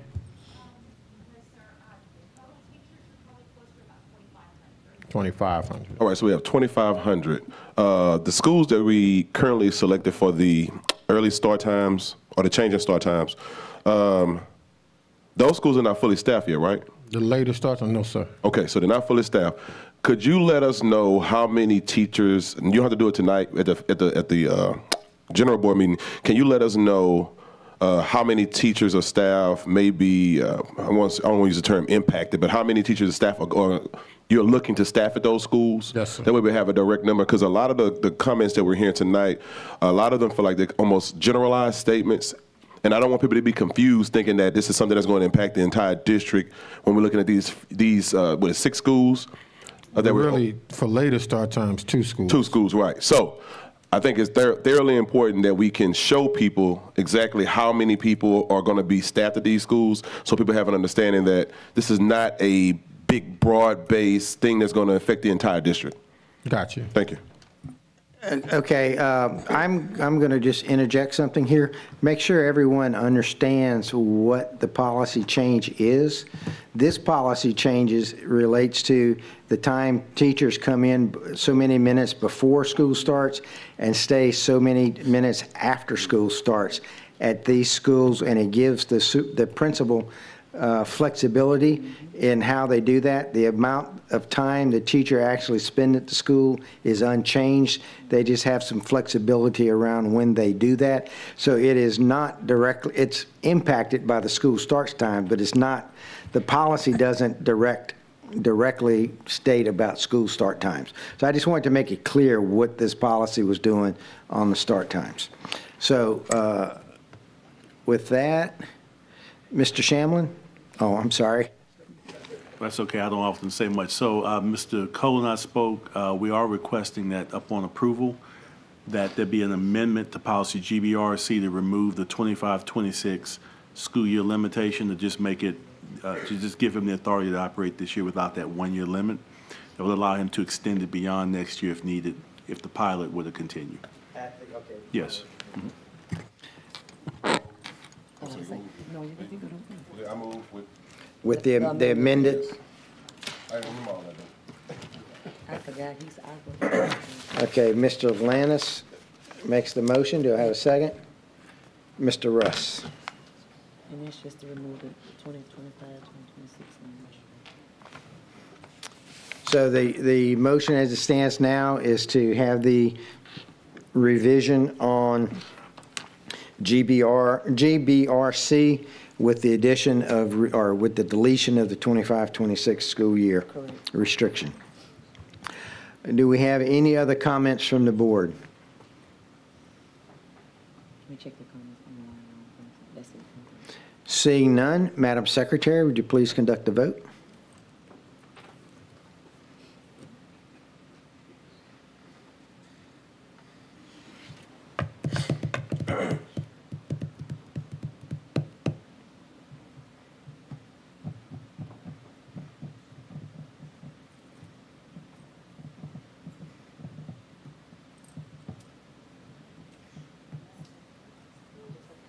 Second was Mr. Rust. Board Member Rust. Please vote.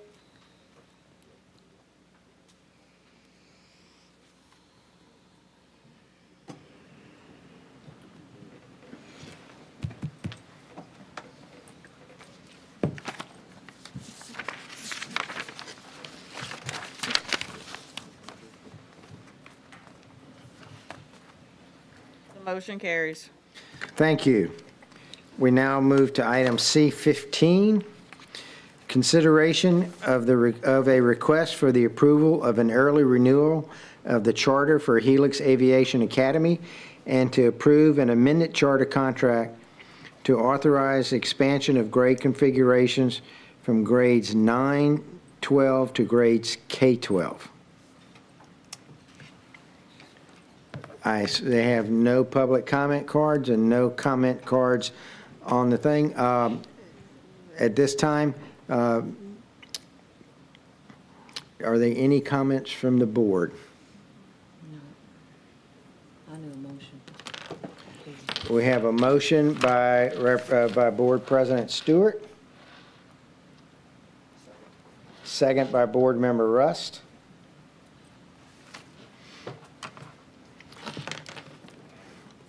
Are there any other board comments at this time? Seeing none, Madam Secretary, would you please conduct the vote? Please vote.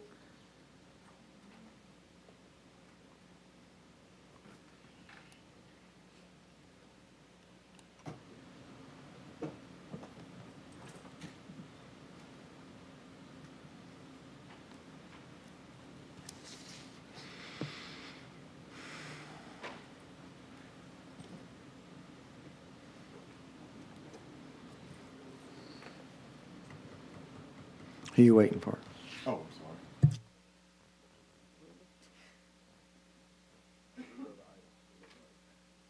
Motion carries. Thank you. We now go, I just want to do a point of privilege. We have Mr. Preston Castile here. Would you like to come up and say anything or speak?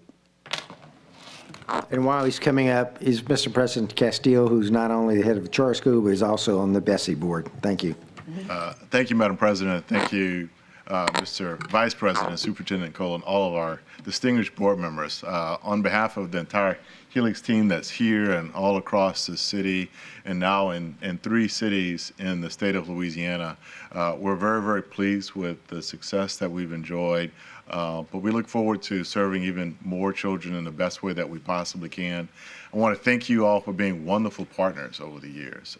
We see ourselves as just that. People always come to me and say, why aren't you type 2 schools? And I say, because I love our partnership with our local school board. I couldn't imagine a better relationship, a better partnership.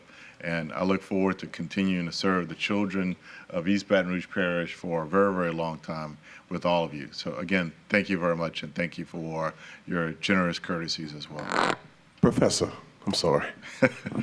Quick question. It's not your teacher, that's my teacher. Oh, it's my teacher now.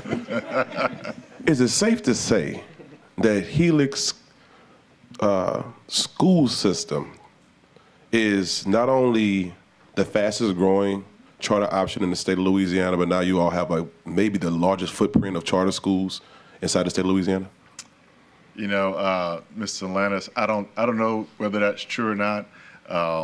I do know that I feel very privileged to have the opportunity every time a local school board asks us to join and partner with them. The favorite part of this for me is when the local community says, would you come and work with us? In St. Landry Parish, the school board actually reached out to us and said, can we partner, can we work together? And to have the same thing happen so close here in Baton Rouge with Baker, It is the way the charter school system was designed to work, where it is indeed a partnership, and we look for creative, strategic ways to serve children. We're happy to be involved in aviation and maritime and seeing kids go up in airplanes and fly boats and design airplanes and design boats and understand the physics of why they're learning. To expand so many options to children to think beyond what they could have ever possibly imagined and perhaps what their parents could have ever imagined for them is a wonderful thing to do. Mr. Gode said to me, Mr. Castile, you're not doing retirement very, very well. I retired from my law firm and from Taylor Porter 5 years ago, and my wife said, finally, you're going to slow down. And she's now come to the conclusion that I probably will never slow down, but I'm having the time of my life. I enjoyed practicing law for almost 30 years, but these wonderful people here in this audience that make it happen and those around the state, I couldn't pick a better way to spend my retirement. So thank you all very much. Well, I say congratulations. I did the research and you are. So tilt your hat to that. Thank you, Mr. Lannis. Thank you very much. Thank you. We voted already, right? Yeah. Okay. Next, we go to item C16. Consideration of request for the approval to modify the Forest Heights Academy of Excellence grade configuration from K8 to K5. We have no public comments. Mr. Cole, would you like to lead that discussion? Absolutely. We've had conversations first with Board Member Lannis. We talked about this some months ago, just in terms of the enrollment and capacity at the middle school and those students having a real middle school experience. And after having conversation with the school leader, she suggested that we give the students in the middle school areas an opportunity to have a real middle school experience. So we reached out to the families early on and gave them the magnet options, and they were extremely excited, primarily because their students were going to have a true middle school experience. And so with that being said, we wanted to make this recommendation to make this configuration change. Thank you. Board Member Lannis. Thank you, Board Member Gode. I'll say, when you're trying to fight for your district, you dream of big things that can help to impact it and make it happen. But reality is reality. And we are facing different times than we did roughly 5 years ago when we tried to make this this change happen at Forest Heights Elementary School. At the time, we had no middle school options in that area, and quite frankly, we just still have one, and it's the one that's connected to Glen Oaks High School. But I will say my hat goes off to you again, Superintendent Cole. He let me know some of the problems, the issues, the concerns. The teachers, as well as the principal, contacted me and let me know some of those concerns. The idea was that we wanted to try to take the building in the back and turn it into a middle school option, one that was plausible for all kids that could attend, and turn it into a portfolio school district. Thank you again, Mr. Smith, because you helped to try to bring it to fruition, and we got a lot of buy-in for it. But the reality is there was just not enough options at the time, this time right now, for us to convert that into a school. But what the conversations that have happened inside of the area was that we could expand what we see happening in terms of some of our pre-K seats and some of our kindergarten seats. And if that was something that we could walk away with and people felt comfortable with, I think that we were moving in the right direction. Another reason why I think this is good, because we see Baton Rouge Visual and Performing Arts get their new building, and they're expanding. There's currently two, if I'm not mistaken, Superintendent Cole, two performing arts elementary schools inside of the city of Baton Rouge. One is Forest Heights, the other one is Baton Rouge Visual and Performing Arts. So the possibility that we can create more seats for students to go to both of those schools, I think that's tremendously a great thing happening. So my hat goes off. I look forward to seeing the opening of the school and the expansion of those seats. Thank you. Would you like to make the motion? I move. Do I have a second? Mr. Lewis. Do we have any other comments from any other board members? No online. And we have no online comments, so therefore, Madam Secretary, would you please conduct the vote? Please vote.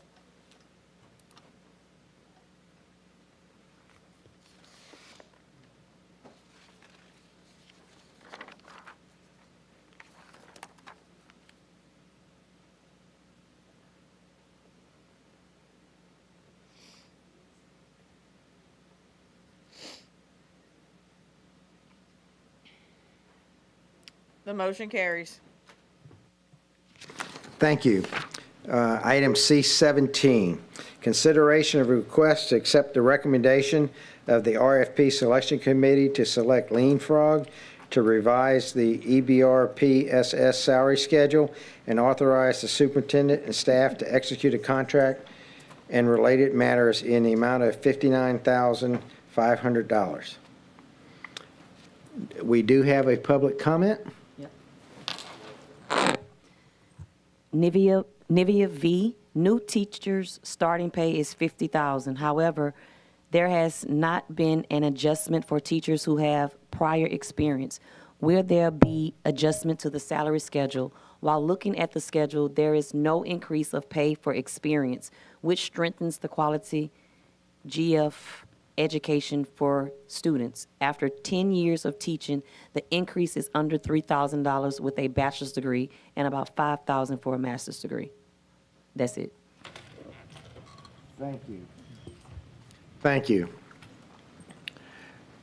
We will now go to the board. Are there any comments from members of the board? Mr. Gode, I do want to say I'm extremely excited about this item, simply because we as a board, we've talked about making an investment and seeing if there is a way we can review our salary schedule to look at ways we can adjust it to provide raises for not just our teachers, but for all of our employees. We see other districts near making salary adjustments to increase pay.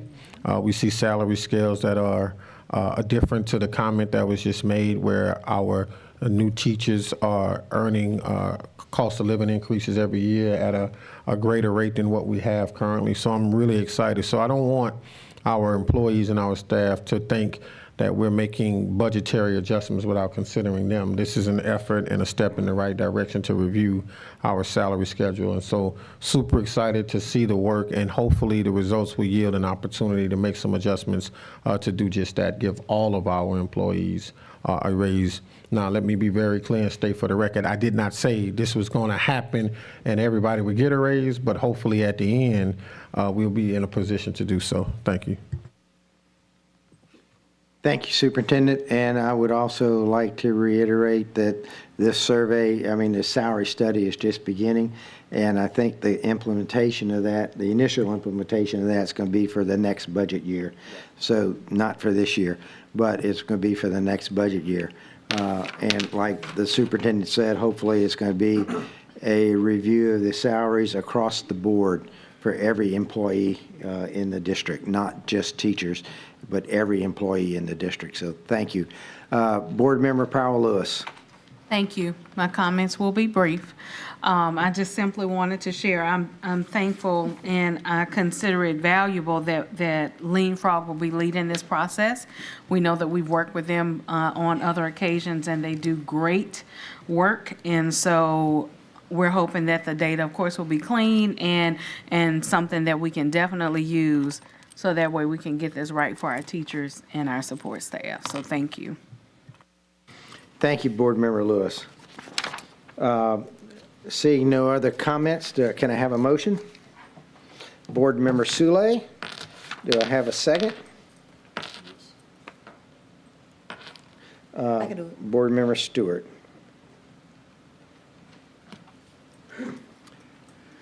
So we have a motion and a second, and any other comments before we close? Madam Secretary, would you please conduct the vote? Please vote.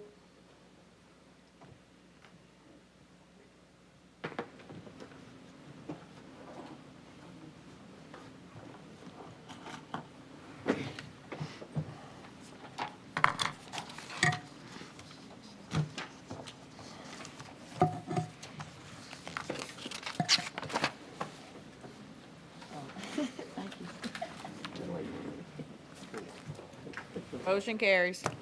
Thank you. We now move to item C18, consideration request for the approval of the recommendation from Gwen Shamlin, General Counsel, East Baton Rouge Parish School Board, in the matter of Babette DeBarrios and others versus East Baton Rouge Parish School Board, suit number 728408, Section 21, 19th Judicial District Court, East Baton Rouge Parish.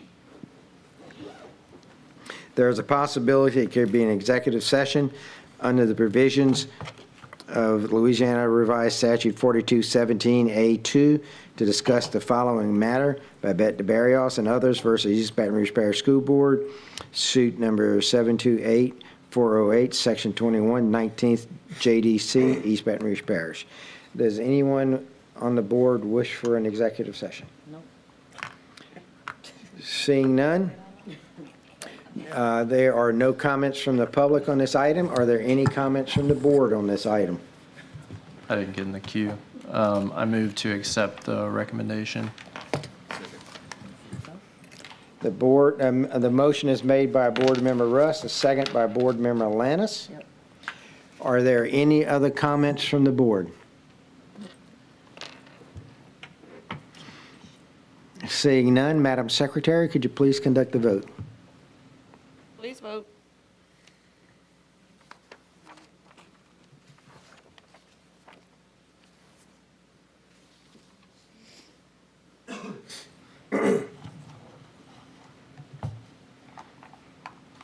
Motion carries. Thank you. Before we go into Section D, I'd just like to make one quick comment. I'll be short. I just wanted to thank the board for the focus they've had during this meeting, and I would also very much like to thank the superintendent and the staff for the excellent preparation and everything that went into preparing the information for this meeting. Realize it or not, we just covered over 18 items, and it's just 7:30. And so I just want to show my appreciation for the hard work that went into the background of all of these items, and a job well done. Thank you very much. Thank you, Mr. Vice President. Testament to a great staff. Sincerely appreciate all of them for their hard work and dedication. And although I know you had to, I appreciate you staying for the entire meeting. Thank you. Item D1, announcement of meetings. Regular meeting to be held on June 12, 2025 at 5 p.m. in the Central Office Boardroom. Committee of the whole meeting to be held on July 10th, 2025 at 5 p.m. in the Central Office Boardroom. And the regular meeting to be held on July 17th, 2025 at 5 p.m. in the Central Office Boardroom. Board Member Lewis? We are adjourned. Thank you.